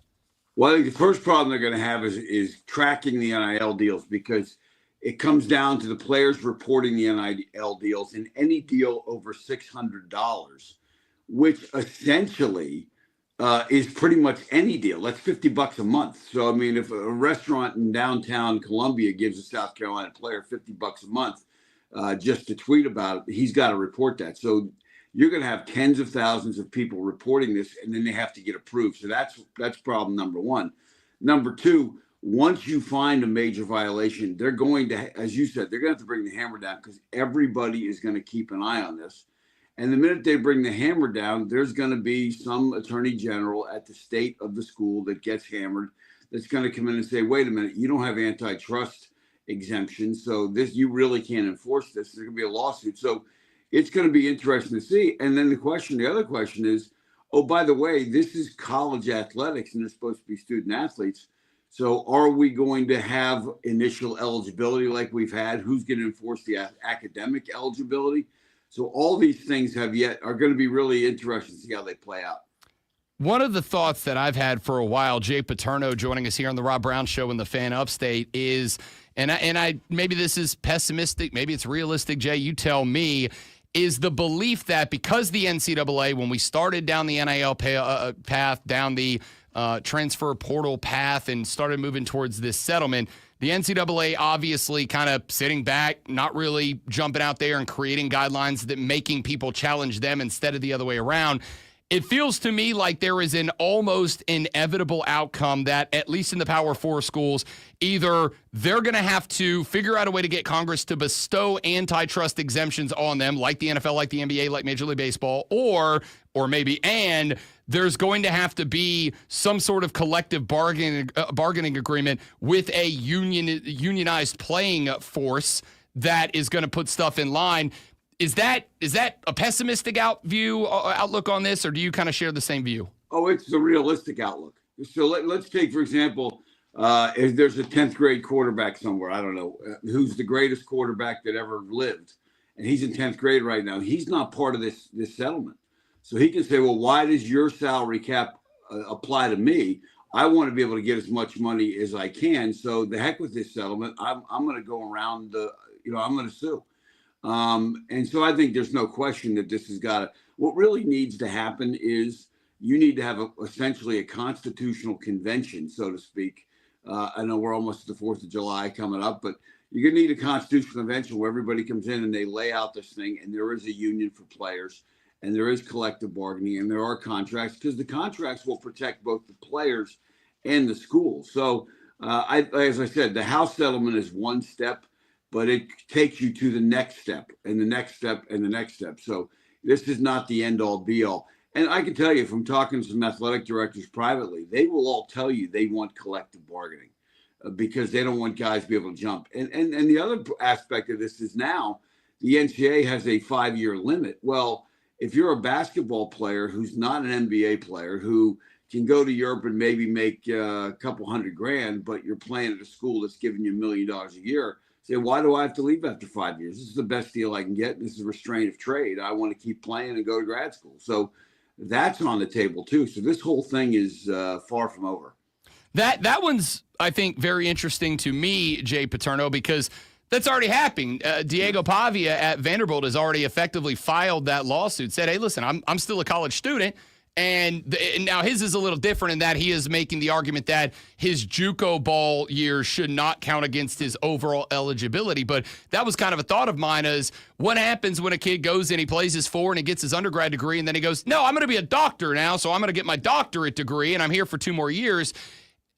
I guess the point of all this, Jay, and I know it's kind of a tough spot for most of us, but the answer I have to assume for a lot is I got no freaking clue what's going to happen when that lawsuit comes down. There's no question about it. I don't think anybody does. And if you get the, everybody judge shops, they find a judge that they think will be sympathetic based on his or her past case history. So I think that's coming. And, I go back to Animal House where John Belushi says 7 years of college down the drain. I think we might be looking at 7 and 8 year players potentially because who's the NCAA to say to a kid who's a legitimate student, whether it be undergrad or grad school, that you can't continue to play. And if this is the place where you can make the most money playing your sport, again, that's a pretty powerful argument in the court of law. So I guess kind of the big question for me is, and this may circle us back around to a collective bargaining agreement, it may circle us back around to unionization, but is there a path for the NCAA to end up saying, look, we have autonomy over college sports, and if you like it, don't participate in it, right? Like my boss can come to me and say, hey, Rob Brown, you're not allowed to do this thing, and if you doing that thing is so important to you, then you just go do it somewhere else. Is there a path to the NCAA gaining full autonomy over college sports? I think it's got to come through federal legislation. I don't think there's any question. But that said, if you're waiting on federal legislation, don't hold your breath because they don't move real fast on anything, including things that are far more important than this. But I think that's where it's going to have to end up. But schools are going to lobby because if you're Texas and Texas A&M, for example, and you're in the SEC, you have a lot more billionaire alumni than anybody else in that league. So you say, well, we kind of like the way it is because now there's these NIL deals that can come from these alums that we have. And we've got all this oil money and we've got all this tech money down here. So why would we want to give that advantage away so that we can be on a level playing field with South Carolina or with Auburn or with Vanderbilt? Is there and we haven't heard anything about it, but is there a chance down the line that we know the cap for revenue sharing is at that $20.5 million? Is there a chance down the line that there ends up being an NIL cap, like schools can only allow X amount of thousands or millions of dollars of NIL money, or is that probably something that would have to be a part of some sort of federal legislation? Well, I don't think there'll be a cap in NIL because if Gatorade wants to come in and pay the best player at Clemson, $3 million a year to be on a commercial, or if Dr. Pepper wants to pay someone to be in that commercial, there's nothing you can really do to restrain that. The question is it legitimate NIL or is it, what's happening is if you look at what the collectives are doing and you look at the new rules, roughly 70% of those deals would not get approved by the new the new arrangement that they're talking about enforcement because it's simply pay to play. It's not really, the third left tackle making $50,000 a year to tweet twice a month is really not fair market value, but that's what's going on right now. So I think that'll be restricted, but somebody who can go out and make the kind of money that they might be able to make doing commercials and stuff, there's really no way to restrict that. And that's where I think you'll see some of the bags start to show up of cash where, hey, forget the NIL, don't report this. Here's $200,000 and a bag of cash, and let's just keep our mouth shut. $50K a month to tweet twice. I should have been on the bench press machine more. No, $50K a year, but even still, I mean, tweeting twice a month probably takes you, 30 minutes, maybe if you really craft a good tweet. Yeah, should have worked out more. Or whatever it's called now, I don't even know. Should have worked out more. All right, last one, and then, Jay, we'll circle back around a little bit later when we get some more developments. But I guess as far as going back to the College Sports Commission, my question is, we've seen the rules. Is it a justifiable? Is it a fair market NIL, yada, yada, yada? And I was way too dumb to be a lawyer, but the lawyer brain in me went, who the hell gets to make that decision and say that their decision is the one that matters? That just feels like, a bullet in the chamber of lawsuit number one. Oh, there's no question. The first person that gets turned down based on fair market value, their agent is going to immediately go to court and say, let's go. But I think at least, the $600 barrier is probably, they're going to have to adjust that up, number one. Number two, I think what's going to happen is now at least there's going to be some transparency, and at least people going to have an idea what the marketplace is and what is realistic. Like I said, the third left tackle making $50,000 to tweet twice a month. You have a hard time arguing that in court. But when you start to look at, they can now compile data and they can now compile all the things, and people can start to see what's going on around the country. I think that's going to help the whole system along. And I think coaches will be glad because, right now a recruit can say, well, I got offered this much NIL money in another school, and if you don't match it, and there's no way to verify that. There's no way to even check on that. And you just got to play chicken, so to speak. Jay Paterno, son of Joe Paterno. He is an author, coach, and commentator with 2 decades of coaching experience, including 17 at Penn State. Has a book called Blitzed, the all-out pressure of college football's new era. It is a spectacular read and probably as relevant now as it ever has been. Jay, phenomenal to have you on the show, man. That's incredible stuff. I appreciate it. We will do it again if you're willing to. Sounds good, man. Anytime. Thanks. You're the best. Jay Paterno here on the Rob Brown Show and the Fan Upstate. Coming up in the next segment of the show, Matt Hand will join us. He is a sports attorney who will address how this is all shaping up for the student-athlete side of things. That's after Lonzo makes your whole day with this Sports Flash. If I'm making your day, you're not having a good one. Stanley Cup Finals are tied at 2 games each after a dramatic rally and 5-4 overtime win by Edmonton over Florida. The Panthers scored 3 goals in the first period to open up a lead, but Edmonton would score the same in the second to tie the game, and the first goal of the third period to take a 4-3 lead. Game 5 is tomorrow in Florida. J.J. Spaun fired the first bogey-free round at Oakmont since Dustin Johnson in 2016 on his way to the top of the leaderboard at the U.S. Open. Spaun hit 14 of 18 fairways, recording a 31 on the front 9 and a 66 overall. Tournament favorite Scottie Scheffler had 5 bogeys en route to a 3 over 73. Game 4 of the NBA Finals will tip off this evening at 8:30 in Indiana. The Pacers lead the series 2-1, but are underdogs in this game to the Thunder, favored by 5.5 points.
Minute and a half. Matt, welcome to the show, man. Great to have you, buddy. Appreciate you taking a few minutes. Of course. Great to be here. Thanks for having me. Absolutely. Before we get started, I'm gonna need some tips on that. Is a perfect hair wave. I don't know how you got the quaff going, but that's a vibe, man.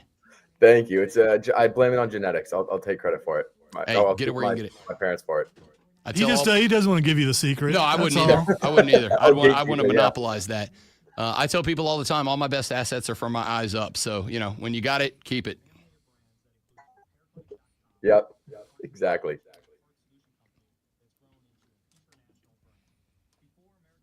1 minute. 1 minute. All right. All right, man. So we'll just kind of hit on on everything we talked about back and forth in the emails, and I'll set you up for the couple of things you wanted to get to, and then outside of that, anything, just have at it. It's kind of a loosey-goosey style interview. We're just going to kick it back and forth. So whatever you want to get to, we'll make sure it happens. Love it. Sounds good.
Welcome back, ladies and gentlemen. The Rob Brown Show rolls on. The Fan Upstate 97.7 FM, Greenville, South Carolina, 97.1 FM, Spartanburg, South Carolina, all around the world at thefanupstate.com and live on the Odyssey app. We have been having a ton of conversation this morning about the impact of the House v. NCAA settlement from last Friday.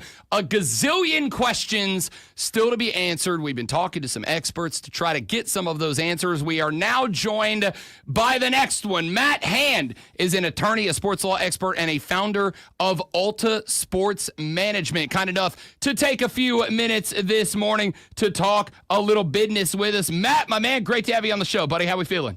I'm feeling great. Great to be here. Thanks for having me. Absolutely. Happy to do it. Let's start with, so that people kind of know where you're coming from, your background. Alta Sports Management, you are a founder, created effectively, in my estimation, and correct me where I may be wrong here, but working with student athletes to help in all areas of their branding, their social media branding, their awareness, helping them get NIL deals, maximize NIL deals, work through those contracts, etc.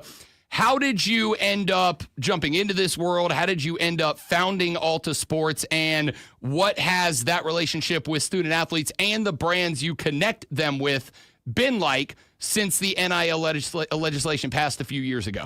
That's a great question. So to kind of answer part of that, jumping into the NIL world, obviously you saw with the Alston case when the NCAA issued their new regulations allowing for student athletes to make money, and be compensated through their name, image, and likeness. That was extremely interesting for me just from a legal perspective, seeing how everything would operate. What I did was when I jumped in, we founded Alta Sports Management to really help athletes who didn't know how to really market themselves, how to build themselves a brand. So we were kind of there to act as a tool to, help them kind of push them in the right direction and get them going. And from there, using our legal expertise, I've got my partner with me, Griffin Lowy, who's also an MBA and also a Juris Doctor as well. Our big thing is we really want to help these athletes navigate a very, very unregulated industry. And so we wanted to jump in to help these athletes who really don't know what to do or how to do, a lot of stuff with social media, or how to navigate these deals, how to make sure that they're staying safe. So that's what we really set out to do, and kind of work to act as a somewhat of a helping hand to help them kind of push them in the right direction, empower them, and get them the deals that they're worth when they're dealing with these different brands. How has that been the last couple of years, managing those relationships between, specifically, obviously, when we're talking about college football players, college basketball, baseball, whatever, we're talking about young cats, man, maybe not a ton of real world experience, certainly not when they're negotiating tens, hundreds, millions of dollars worth of contracts and making sure all the legalese is covered up. How has that been up until last Friday? And what changes do you think may come to those student athletes, you and other folks who are working to assist them in maximizing their opportunities? What changes do you think are going to develop because of the House v. NCAA settlement passing last Friday?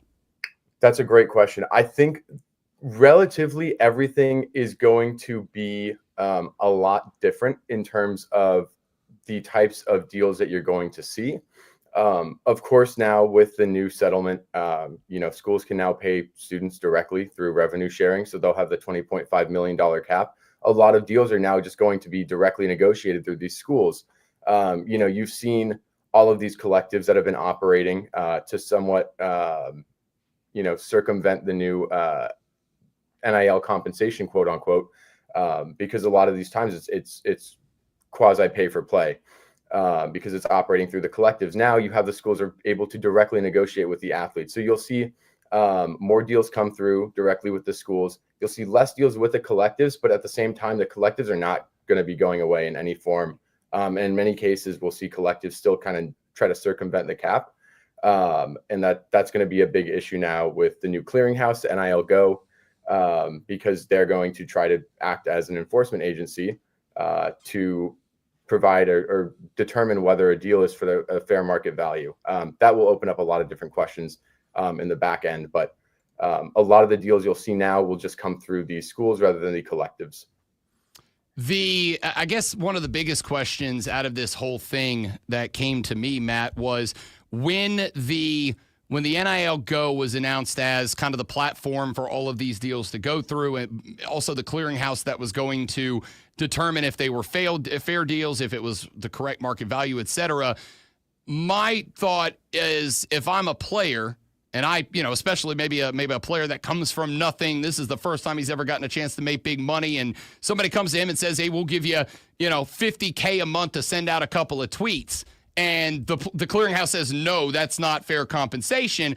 I imagine not only is that kid going to be very upset, but that there's going to be some folks willing to go to battle on his behalf to say, who the hell are you to determine what a fair market value is? If the thought out here for us normal people is market value is whatever somebody's willing to pay you for that thing.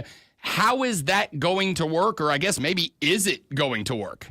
Yeah, that's absolutely correct. The main criticism that you can see throughout the industry right now is why are we allowing a third-party clearinghouse to determine a fair market value and trying to regulate a contract between one private third party and another private third party? These athletes have no bargaining chip here. There's no collective bargaining going on. It raises a lot of antitrust issues, and it's going to be very interesting to see what will happen come the first time that NIL Go denies a contract. Now, right now, under the settlement, what athletes can do is they can appeal to a neutral arbitrator. They can go back and rework the deal. This is all, of course, if it gets denied, or they can back out from the contract directly. One of the big things here is that under the settlement, the arbitration clause, again, these athletes didn't negotiate for this. Athletes were not, there's no mutual assent here for the arbitration clause. So I think even if they go to arbitration, there's an argument to be made that any award that would deny them, if say they appeal and the arbitrator, upholds the NIL Go's enforcement, you can probably, I don't want to say probably, but there's a chance you can get that vacated through the courts. So I don't know if the arbitration clause itself will even be enforceable. And there will absolutely be lawsuits if NIL Go decides to deny any deal because they find it's not fair market value. Because at the end of the day, as you said, who are they to decide whether something is fair market value if it's two private companies or two private parties negotiating for a private contract? Matt Hand, attorney, sports law expert, founder of Alta Sports, here on the Rob Brown Show and the Fan Upstate. This one's kind of a broad one here, Matt. But the thought I've had since the creation of NIL with a lack of rules, protocols, guidelines, regulations established at the beginning meant that players were going to pretty much get to go do whatever they wanted, and then the NCAA was going to have to stop them, which feels like it's a lot more difficult than prop up the rules and make the players attack rule by rule to get rid of them. But my theory from the beginning has been, I do not think there is a way that this does not end up with some sort of unionization of student athletes and then a collective bargaining agreement where they say, okay, we accept that the cap is this and maybe you can regulate NIL this way, but we want this in compensation. Do you see a path that does not end with unionization of student athletes in a CBA? So I'll say this. I do see in the absolute end of it, I do see the unionization of student athletes and the NCAA. I don't know how long that will take because there are many hurdles to overcome. How are you going to unionize athletes of all different sports? It's going to be a very difficult process. What the NCAA wants is federal legislation right now that at the end of the day would grant them an antitrust exemption and really regulate what these contracts will look like, what these deals will look like with schools. But at the end of the day, I don't think that's going to happen. You've seen so many bills come through Congress that are just going nowhere. So the NCAA really wants to get a federal antitrust exemption, but that would be the only path that could possibly lead to not unionization. But I just do not see any federal legislation passing, just given the current landscape of all these bills that are being written and then just dying immediately on the floor. Yeah, and that's interesting. We've had the conversation, well, the NFL's got it, the NBA, but these are entities that have, the NFL is 32 teams, and they're all billionaire owners on the same page, so it's easy for them to do that and then allow the players to unionize and negotiate. With the NCAA, we're talking hundreds, thousands of schools that all have different agendas, desires, wants, and needs. We have different levels, et cetera, et cetera. Even if everybody in Congress and the Senate said, yeah, we're on board with crafting legislation here, what the universities in Maine may want out of it is so different than what they want in South Dakota, so different than California, Florida, South Carolina. I don't really know if it matters. I guess the point here is, Matt, I got no idea what the hell's going to happen. And many other people have no idea as well. And we are just waiting. It is a waiting game at this point. We're just going along. We're here. We're going to follow the rules as best as possible, follow all the regulations. But there will be issues because at the end of the day, it is inevitable that NIL Go is going to deny a contract. When that happens, we have no idea what the fallout will be. Obviously, there will be lawsuits, as I've already mentioned. But we don't know what's going to happen, after the fact. And it's going to be up to the lawyers. It's going to be up to the agents, the judges, arbitrators, and at the end of the day, we really are just kind of waiting here. Matt Hand is an attorney, sports law expert, and founder of Alta Sports Management here on The Rob Brown Show and The Fan Upstate. Let's dive, if you don't mind, because this is obviously your wheelhouse, kind of into what NIL Go, the new NIL clearinghouse. We kind of know what it is. We kind of know how it's going to operate. But as somebody who has been handling the exact type of contracts and deals that this clearinghouse is going to manage on behalf of the NCAA, what issues outside of the ones we've talked about, which is denying a contract and the inevitable litigation that's going to come out of that, are there any other issues, pros, cons, benefits, drawbacks to the establishment of NIL Go on the student athletes that you represent now and maybe the ones that you might in the future? Yeah, that's a great question. I think in terms of drawbacks and pros and cons, one of the big drawbacks you'll see is that many athletes may feel afraid to enter these contracts in case that they go to NIL Go and they're worried it's going to be denied. It may kind of limit their ability to get the most out of a deal and fear that it will not be accepted. Another big thing that will come out of this is the fact that there are already so many athletes, around 10 to 20% of deals, according to certain reports, aren't even, pre-NIL Go, aren't being reported to schools. They aren't being reported to did I say 10 to 20 aren't being, only 10 to 20% are being reported. So there's a lot of deals that aren't being reported already.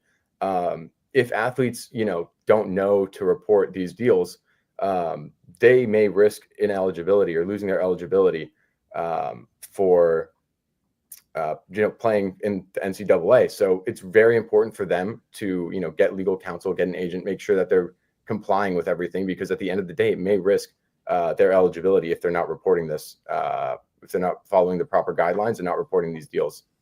How, based on what we've seen so far, and I know we've still got to prop up the college football, the College Sports Commission, and that commission's still got to dive in and kind of start to craft its own rules everybody's supposed to follow. But is there, if there is for me, like there is anytime you have a multi-billion-dollar entity that is trying to make rules within it, one of my big fears is that it is going to be so wildly convoluted and difficult to navigate that even folks like yourself who have made this what they do may kind of get lost in the sauce about what is allowed, what's not, where, how, etc. Is there any concern about that? And are folks speaking up to, from outside of the College Sports Commission, maybe have a voice in crafting or efforting a streamlined version of rules? Like, where are we in that whole process? Right now, we are in the very, very early stages. I think one of the biggest issues that arises for attorneys like myself is that these rules come out, and many times, and I'm not saying the current rules are illegal, but many times these new rules and regulations come out, they are in violation of current legislation that puts attorneys at a crossroad, saying, can I need to follow these regulations that are passed by this, say the College Sports Commission, but at the same time, if I follow these rules, I'd be violating a certain statute based on how you're supposed to operate as an athlete agent in certain states. So the biggest issue is there's a lot of conflicting rules and regulations where if you follow one way, you're gonna break a rule in the other way. So there's really no way of knowing how best to navigate, because you're bound to certain rules and certain state laws and federal laws, and they're going to conflict, and you don't know how to best operate in a situation like that. And that's where a lot of these a lot of attorneys in this space get caught up in a lot of these conflicts, and this is why a lot of issues arise, is because the rules that these third-party entities are passing are just in violation of laws most of the time. Or not in, and then I want to clarify, not in violation directly, but can lead to actions that would be in violation of certain laws. Sure. Matt Hand, last one, Matt, and then we'll let you get back to it. To me, and I've said this a few times as well, we've already seen the NCAA at one point try to prop up a law. The Attorney General for the state of Tennessee came in, tried to fight that law and get it knocked down so that they could pay a kid coming out of high school, yada, yada, yada. I think the biggest challenge that may be faced is that so many of the schools in the NCAA are state colleges, state universities. They are governed by their state laws, and the federal laws almost kind of go by the wayside because of it. But because there is such a disparity across the entire legal landscape that is going to all have hands in this particular pie, I don't know that there is a way to get to a point where you can have one big blanket across all of college sports. And if that's the case, I don't know where we end up because of it. Yeah, that is it's already how we're operating for the most part, at least in terms of the types of deals that schools are able to have with students. Many states, like I believe Oregon and California, I know for sure Oregon has recently passed and Tennessee's passed. You're allowed to, it provides athletes ways to circumvent the NCAA rules, and it prevents the NCAA from enforcing any of these rules.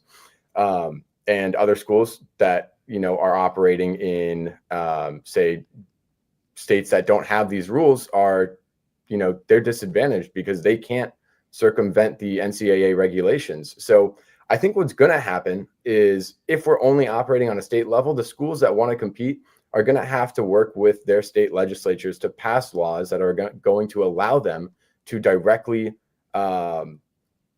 circumvent these NCAA regulations that are right now prohibiting them and putting them at a disadvantage, because they can't compete with schools like Tennessee or with Oregon, who are allowed to just go in and pay these players without fear of retaliation, because the states make it illegal for the NCAA to enforce that. At the end of the day, the NCAA is subject to state and federal legislation. And if the state law says they can't enforce these rules, then the NCAA can't do anything about it. And that puts them at a huge advantage, and the other states at a disadvantage. And I think the result of that is just going to be the fact that states are going to have to continue to pass legislation like Oregon and like Tennessee, which allows them to have advantages, or at least stay competitive with these other schools.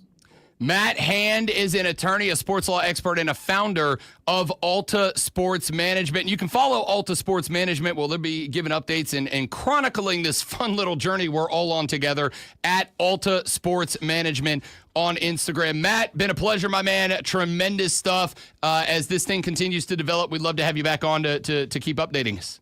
Always would love to. Thanks so much for having me. Fantastic. You got it. Matt Hand, appreciate his time here on the show. Ladies and gentlemen, when we come back, we talk to one of my favorite people to talk hockey with.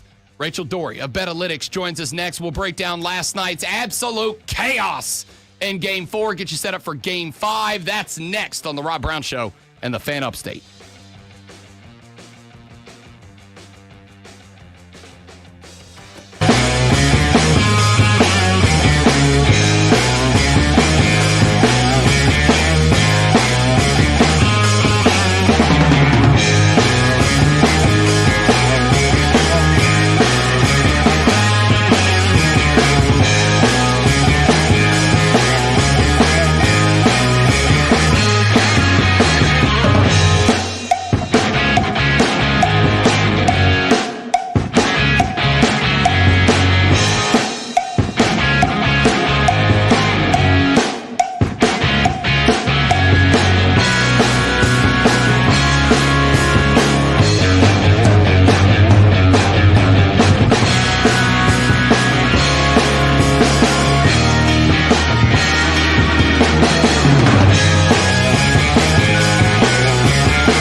Rachel Doerrie.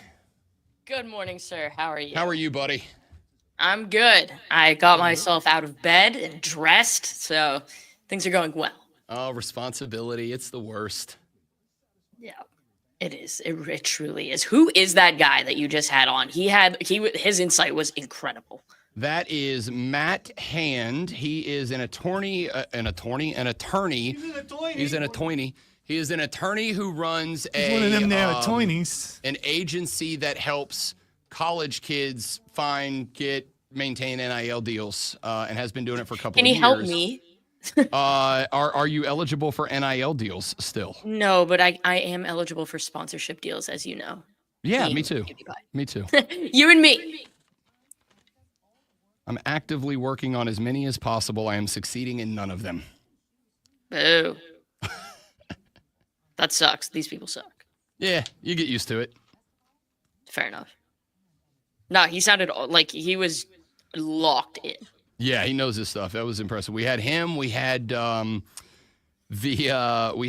dean of the College of Business at the University of New England on earlier. He had some good stuff from like the legal side of it, which was not like it's legalese. You know, it can only be so entertaining. And then we had Joe Paterno's kid on, who coached 20 years at Penn State. The segment before I know him. who Paterno is. Yeah, I'm sure you do. We all do. But yeah, it's been a lot of NIL, and I needed to break it up with some dad burn hockey. And I'm glad we picked last night's game to bring you on after, because holy crap, we got hockey and soccer. We're gonna cook today, man. We cook every day, Rachel Doerrie. It's what we do. That's true. We have never not cooked. We have never not cooked. How could Rob not cook in that shirt? I mean, that's very true. Actually. My Friday shirt, baby.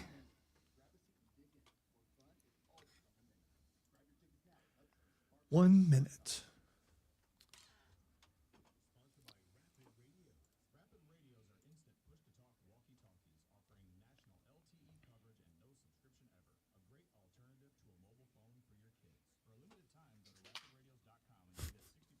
Do you want your kids to get made fun of at school?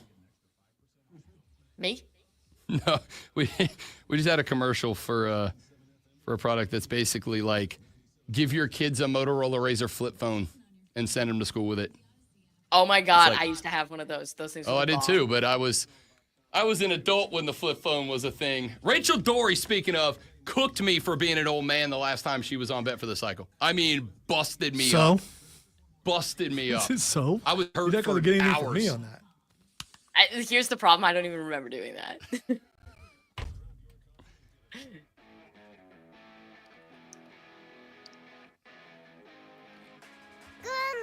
We have spent so much time talking about the House v. NCAA sediment. Want to thank all of our guests today. Norm O'Reilly, the Dean of the College of Business at the University of New England. Jay Paterno, son of Joe Paterno, author, coach, and commentator. And in the last segment, Matt Hand, the founder of Alta Sports Management, for talking about it. But I've had enough of the legalese. I've had enough of the doom and gloom. I've had enough of the all bad things coming to college sports. So I want to flip to something that was incredible, something that kept me up way too damn late last night, the NHL Stanley Cup Finals. And to do that, nobody I'd rather talk NHL hockey with than the CTO of Betalytics and friend, buddy of the show, Rachel Doerrie, joining us here on the show. Are you all the way awake now? Did you get your beauty sleep after the OT last night? I did not get that much beauty sleep after the OT, and the problem is I woke up like at my regular time this morning and decided that instead of trying to go back to sleep, I was going to scroll TikTok for an hour. So very productive on my behalf. Well done. I have heard the term doom scrolling before, and it's like, can we just bring back cat videos? I would love some cat videos or Vine. Remember how funny Vines used to be? Vine was the best. Like Vine should have been the end of it. We should have been like, this is it. You get 6 seconds. I don't need you singing your crappy music. I don't need you out there punking people. It's a prank, bro. Let's get rid of all that. Let's go back to Vine. You got 6 seconds to be funny and then get the hell off my screen. I like it. I'm in. All right, let's talk about what went down last night, Rachel Doerrie. The Edmonton Oilers, after 20 minutes of hockey, I thought were dead. But then, like the Undertaker, the church bell rings, and they fire 4 back unanswered. Let's start with the big one. What the hell changed in that locker room, in that dressing room? What did Paul Maurice say to get the boys hyped to come out for the next round and not just answer the bell, but like throw some hate? Not Paul Maurice. What did we say in the locker room to change the game up? Yeah, so I mean, honestly, they went down 3-0, and I was out, and we kind of left because we're like, okay, this game is like done. We'll just watch the rest at home and have our funeral. It was 3-1 when we got home, and I was like, okay, like it's because it's the Oilers. You're like, all right, it's a 2-goal lead. Like this is no longer safe, right? So I was like, okay, now we're gonna tune in. Then bang, bang, bang, bang. I'm like, oh, okay. And it was crazy because the faceoff before Edmonton tied the game, I said, I'm like, they're pushing and they're going to score because they had like 5 or 6 insane scoring chances within the last like minute and a half. And I was like, they're going to score. And then right off the draw, like Podkolzin scores. And I was like, wow, okay, we got ourselves a game here. And then to boot, like you look at it, I don't think it really had anything to do with what the Edmonton coach Chris Knobloch said. I think it has everything to do with the fact we kind of got a glimpse last year of what Connor McDavid can look like in a locker room when things are not going well in terms of firing up his team. To me, it would have had to have been either him or Draisaitl that basically peeled some paint off the wall and said, what are we doing here? And let's get it going. And you saw, like in the second period, Connor McDavid almost put Aaron Ekblad on the wrong end of his second highlight reel play in the series. Like he was a man possessed in periods 2, 3, and in overtime. Like just utterly incredible. And that's where you go. You're like, okay, yeah, Connor McDavid, he's not playing all that well. And then he has like periods like that where like he might not necessarily score, but you're like, look at this hockey player. and he fully changed the game for the Oilers. Yeah, no, I completely agree. And I think the thing that jumped off the page at me for a team standpoint was especially after the conclusion of 3, which I kind of felt like I owed Triple H money for a WWE pay-per-view those last 10 minutes or so. My thought, and I said this to PJ Glasser on the BetMGM network earlier this week, one of two things happens. Either the Edmonton Oilers are broken. They are just a broken hockey team, or they're going to come out. They're going to get back to doing what they do, which is play physical, but play tight, play discipline, take advantage. You know there are spots on the ice in every line that you are better than Florida. Play to that strength. That's what they did through the playoffs. After the first 20, I'm like, okay, they're broken. And then that team in the second and third period was hitting their marks. When Florida got to the point where they almost reflexively, I think, were just dumping the puck to the other end and trying to catch a gasser, Edmonton did not just say, we're going to turn around, fire it back, chase it down there. It was like, we're going to hit our sets, we're going to get our marks, we're going to get into, like, we're going to run a hockey offense here. And once Edmonton got into that spot, Florida had no answers. It was 2 separate hockey teams playing in white shirts last night. It absolutely was. And it's the tale. It's almost Jekyll and Hyde. The thing is when Florida's playing at their best, they are the best team in the league because they don't necessarily have the most skill, but that specific collection of players works really well together. They have really good two-way play, and they know how to get away with the physical nonsense that wears you down, that takes away your will to basically live and get away with it. And when Florida is at their best, they're playing suffocating hockey. And when Edmonton is at their best, they are running roughshod around you. Like that power play they had before they tied the game was insane. That's one of the most perfectly executed power plays I think I've seen all season long. And so it was kind of like a tale of two tapes for the Oilers with Jekyll and Hyde, because when the Oilers are playing poorly, they're getting rammed through the boards. They're giving up turnovers in their own end, and they just kind of look like a mess. But when they're at their best, you saw it. Florida couldn't suffocate them because they're not fast enough.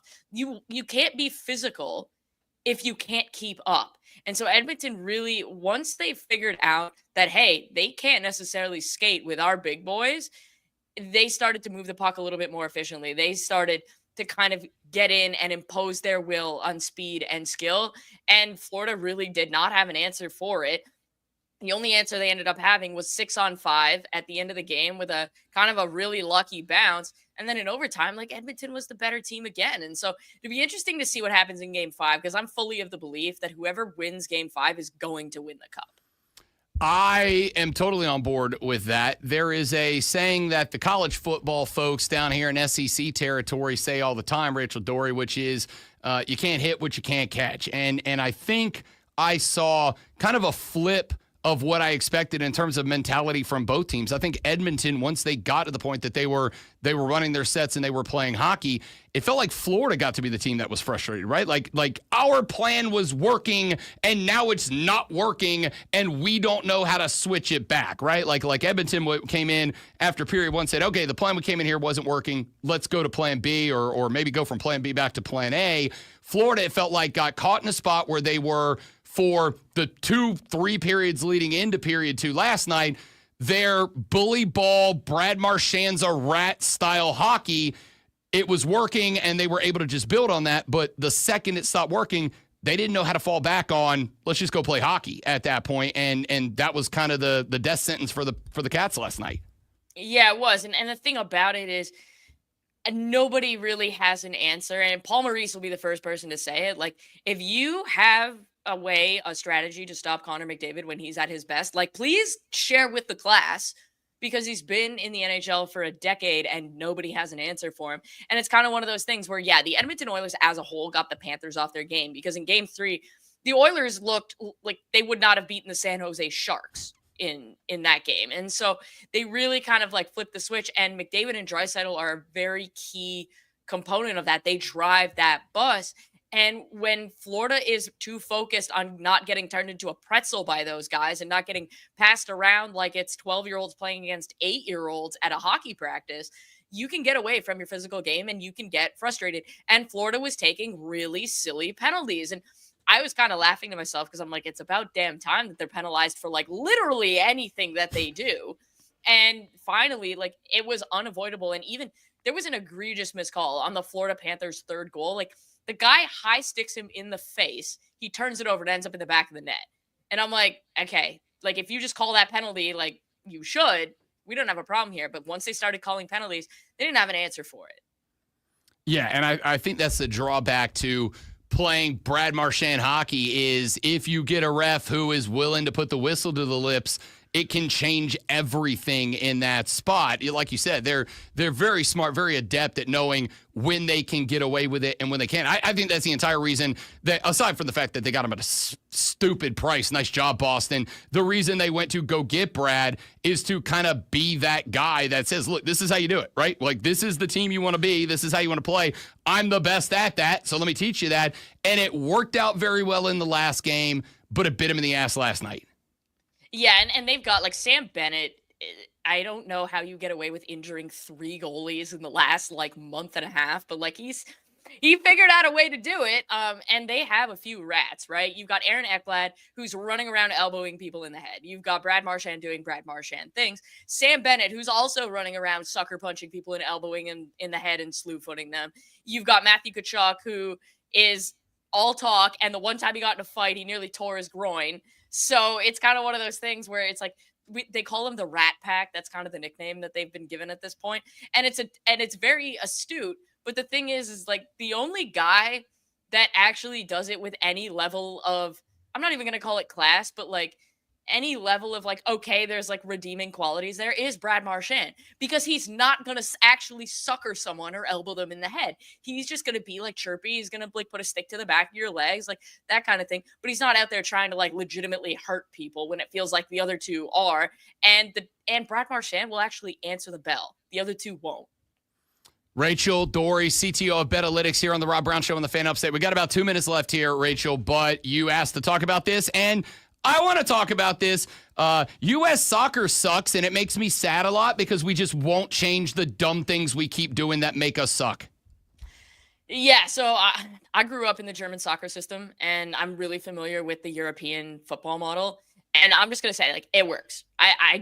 If you don't think it works, like, there's a reason, and Argentina and Brazil apply the same model. There's a reason they have all the World Cups, and the U.S. has won 0, and Canada's won 0, and every single country that has a pay-to-play model has never won a World Cup. The way they look at soccer is almost like it's a cultural thing. Everyone should take part in this country's pastime. And so they want kids to play, whether you're rolling up a ball of socks and playing in Brazil, or I don't even think in Germany, you don't have to pay to play like local soccer because it's government subsidized, because they want kids in these programs. The other thing is they're focusing on actually developing the player and their ability to think the game, as opposed to, oh, let's see who can develop the most skills. Because we've seen this. Christian Pulisic is fantastically talented. The United States doesn't have a chance when they play some of the bigger European countries because they don't move the ball that way, because they're not taught that. It's not ingrained in them at that level. And when you have kids that are pay to play, you're missing out on some of the most talented kids, because some of the most talented kids in the United States can't afford to play sports. And you see them playing outside, and they need those scholarships. We see it in football all the time. The moment soccer figures that out, the United States is going to be a soccer power. But right now, you've got too many people at the top who have no idea what they're doing. Yeah, they do. They know they're making as much money as possible, and nothing else matters. And until that changes, we are where we are. The travel ball model is the best thing that's happened to sports for a lot of kids, but it's the worst thing that's happened to sports for international sports for Team USA. Rachel Doerrie is the CTO of Betalytics. She is my numero uno when it comes to talking NHL hockey. You are the best. Thank you very much. We'll do it again soon, closer to the end of the series. Oh, yeah, we definitely will. Thanks for having me on. Anytime. Rachel Doerrie is the best. Go find her on X at Rachel Doerrie. I'll spell it out for you coming up later on. Back after this to wrap the show up, the Rob Brown Show, the Fan Upstate. Tremendous stuff, ma'am. Thank you very much. You're the best. No problem. Yeah, until the United States. Go watch, if you haven't, go Google Taylor Twellman, What Are We Doing, and watch his entire rant. The United States Soccer Committee needs to just hire him immediately. I used to be not a Taylor Twellman fan because I thought he got a little carried away sometimes, but over the last 8 months of U.S. soccer, I'm like, oh, me too. I yell a lot now. I don't want to yell a lot. I want to just be good, but you just refuse to let us. Yeah, I will. You know what? I'll send you the link of because sometimes it's just a partial rant. I'll send you the link of the full one. And he said this almost 10 years ago now. Yeah. And it's still true. I'm like, what are you doing? Yeah. It's again, it's to the point. And I said, well, you saw the clip I posted the other day. My whole take is I understand the bleep it, we're going to do it our way because USA. And that's wonderful. But man, when you haven't won anything in a century and all these other teams are looking and going, yeah, you're never going to win doing that. At some point, you just got to swallow the pride. The problem is when people are in power making millions of dollars, even though the team stinks, they're not going to walk away from that very easy. And until there is just and I don't know how to say this without it sounding super dramatic, but until there is just a revolution within the soccer world to force these people out, nothing's going to change. And it gets exhausting being a fan to the point that I had planned on traveling the country for the World Cup last year. And I'm like, I still will, but I'm going to see Argentina, not the Americans.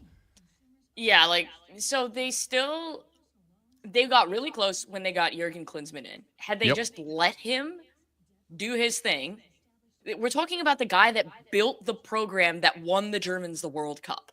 I think maybe just let him do his thing, right? And the closest thing they have now is Pochettino as the head coach and Jurgen Klopp working with Red Bull. All they need to do is step back and cut Jurgen Klopp a fat check. Yeah. And just don't speak. Yep. I agree. Because if they don't, he's going to end up working for the Germans because that is ultimately where he wants to end up. He's basically taking a break right now. But hiring him as a consultant and just listen. Yeah. No, you're the preacher. I'm the choir. We got a jet. You're the best. Thank you very much. I'll set up something with you next week when we figure out if we're going to 6 or 7. Sounds good, man. All right. See ya.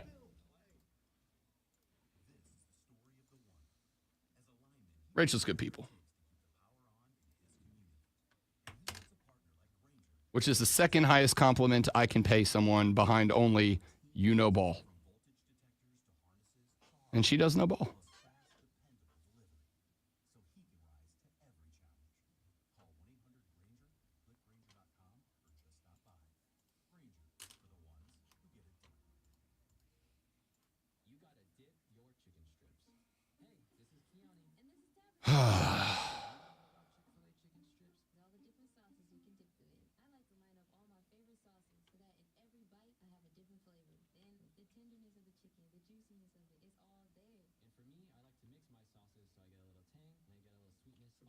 They're saying soccer in the U.S. is a suburban thing. Soccer everywhere else is a cultural thing. Yes. The problem is that the entire development process that would take kids who would be great soccer players for the Americans, a big chunk of it is a lot of kids who do not have the income to participate in the second problem, most of the developmental levels that you have to go through being pay for play, travel ball, go to college, whatever. And so if you don't have the money to jump in when you're young, then you can't be discovered to then get a college scholarship to then be discovered by the U.S. team. There's 600 Ronaldinhos running around this country right now, but none of them will ever be able to get on the radar. They may be playing soccer in the backyard, but they can't afford to get on the radar.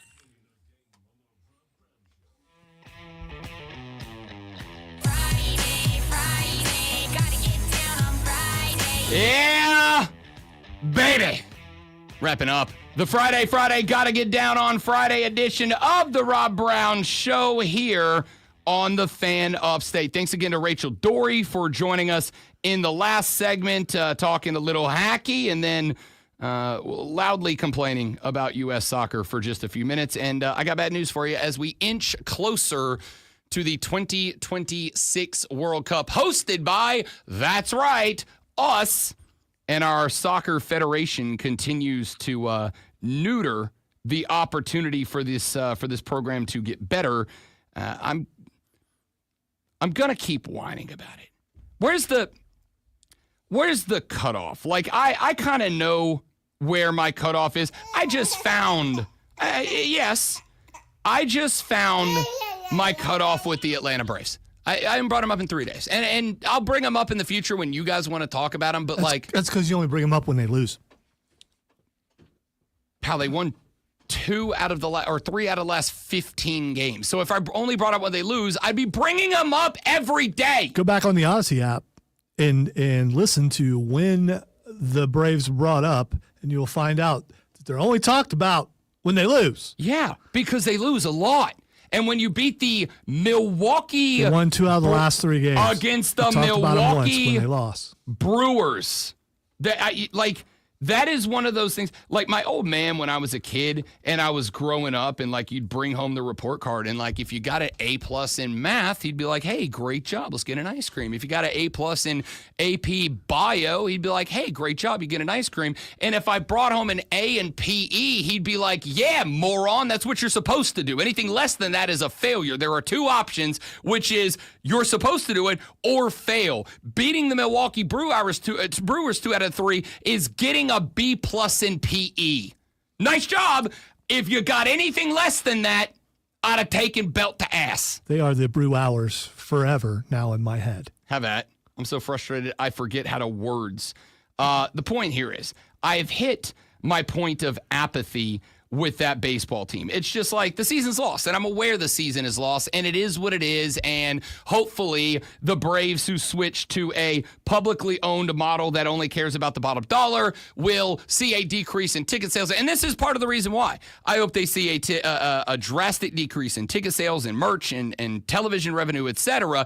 I hope all that goes away, because in a publicly owned model, which the Braves are now, the only way anything changes is if the people who run it look at it and go, uh-oh, our margins decreasing, our shareholder values going down, and that means I will lose my job by the people who make the decisions, those that run or those that own the stock. So the only way for me to help the Bravos is to bail. It's not that way if you're a fan of the Pirates. They're a privately owned company. The owner gonna do what the owner gonna do. But the Braves have a possible out here. The problem is that is the same model that led to the Braves letting Max Fried go throw for a 1 ERA in New York. That's the same model that keeps guys that aren't worth keeping on good contracts, but lets guys that you should pay a little bit more walk, because saving money to apply to the bottom line is all that matters. So I'm checked out. Chill. No, you brought it up. I wasn't even going to do this. It's your fault. The only thing I brought up was the fact that you only talk about them when they lose. Because of what I just said. The more I talk about them, the more I get people to say, oh, let me go see if Rob's away. And the more people watch, the more they make money, the more nothing's going to change. I need people to not pay attention to them. And this is where probably the most conceited thing you've ever said. Am I incorrect? I don't know. No, I do. It's correct. So, with that being said, the difference here with Team USA footy is that I have this one time.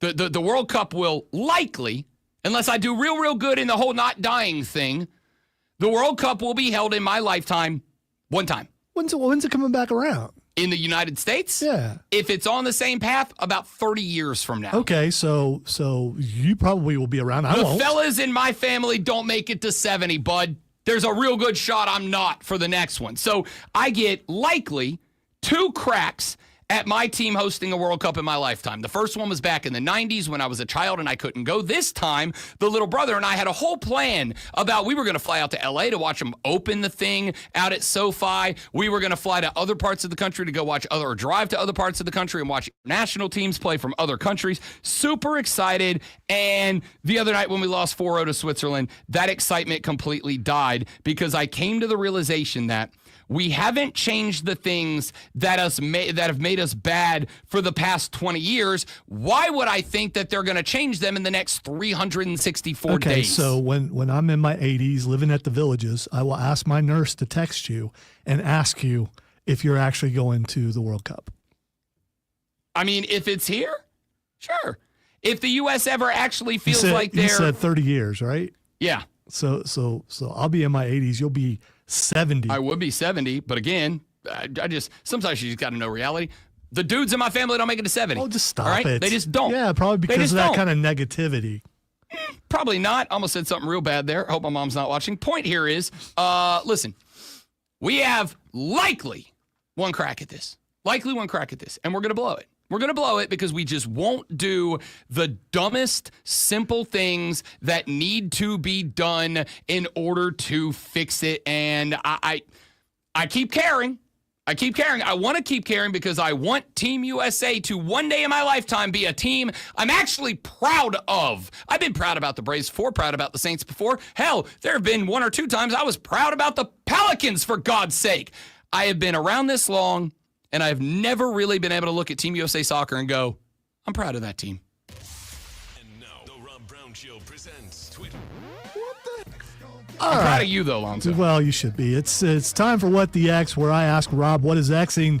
Probably no positivity in this either, but you know, there's gonna be at least one. Well, there's gonna be at least one. Listen, you don't tell me what to do. The first thing that's Xing, now I'm just going to go negative on purpose, is Antonio Brown. You're a bad person.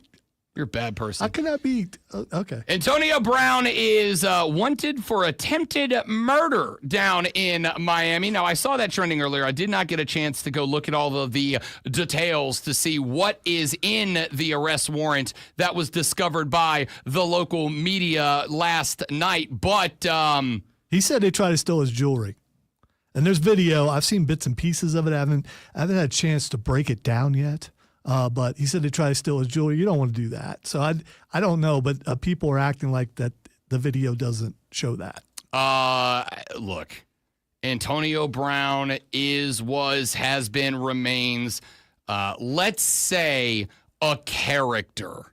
I don't know what happened. I'll wait to find out what happened. The only reaction I had last night when this came across my TV as I was just trying to enjoy the hockey game was, what? And then you also were not surprised.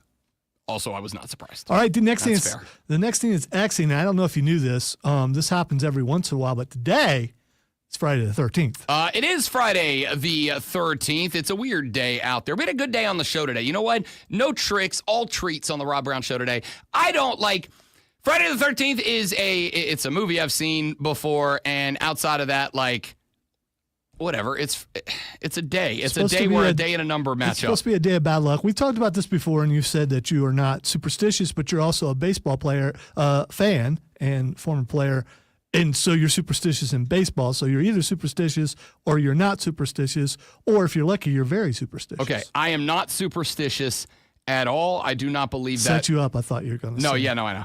I am not superstitious, but I am a little stitious. I do not believe in luck, all right? I think things just happen. Like, statistically, most everything that happens to you is statistically likely to happen.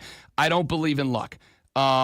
Part of the reason I was superstitious in baseball was mainly because if I was walking out to the pitcher's mound and I stepped on the foul line, which is a no-no in baseball, do I think it ever caused me to have a bad day? No. You know what did? When all my idiot friends went, "You stepped on a line!" No! And then I'm like, oh, these guys are idiots, and I'm so caught up in my friends being idiots. So you go out of your way to walk under ladders. You don't care about black cats, all that kind of stuff. I want to read the only thought I have when I see a black cat is, it's a cute cat. My favorite thing I think I've read on the stream all this week from James, great day to be a no-selling hoss with a hockey mask. That's exactly what Jason Voorhees is. Yeah. And I never thought about that before. It's like, that's a sword. That's pretty a bullet. Much it. Is that all you got? That's pretty much it. All right, the next thing that's Xing is Hunter Renfroe. Hunter Renfroe. I did not see him trending earlier. Why is Hunter Renfroe trending? I mean, obviously, trying to make the team out there, Carolina did he fight somebody? Did him and Bryce fight? That might be the only fair Bryce fight on the roster. It might be. Yeah. My money's on Bryce in that, by the way. I don't know. Hunter strikes me as like that white dude that got a little crazy in him, you know what I mean? He did go to Clemson. Yeah. So he probably knows how to fight dirty. Hunter Renfroe, because that's what they do there. Strikes me as that little white dude who got a little bit of crazy in him.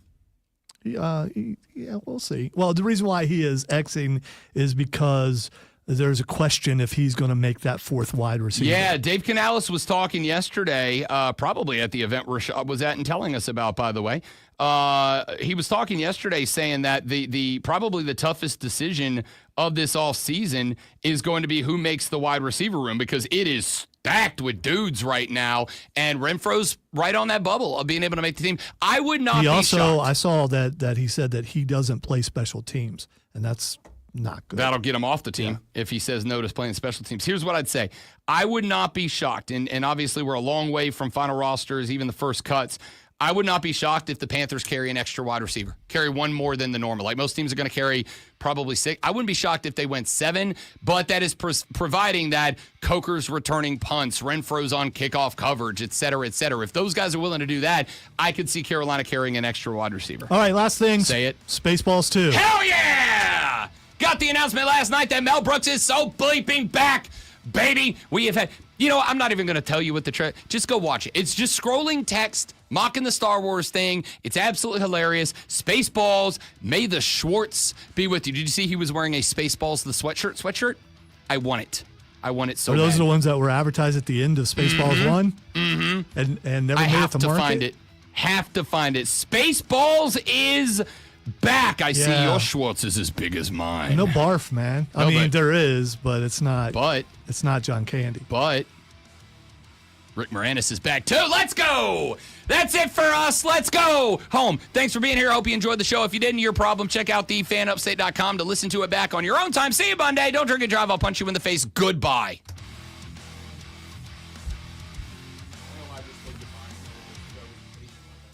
Because you nailed it with the music. I mean, I mean that was good. It did work out perfect.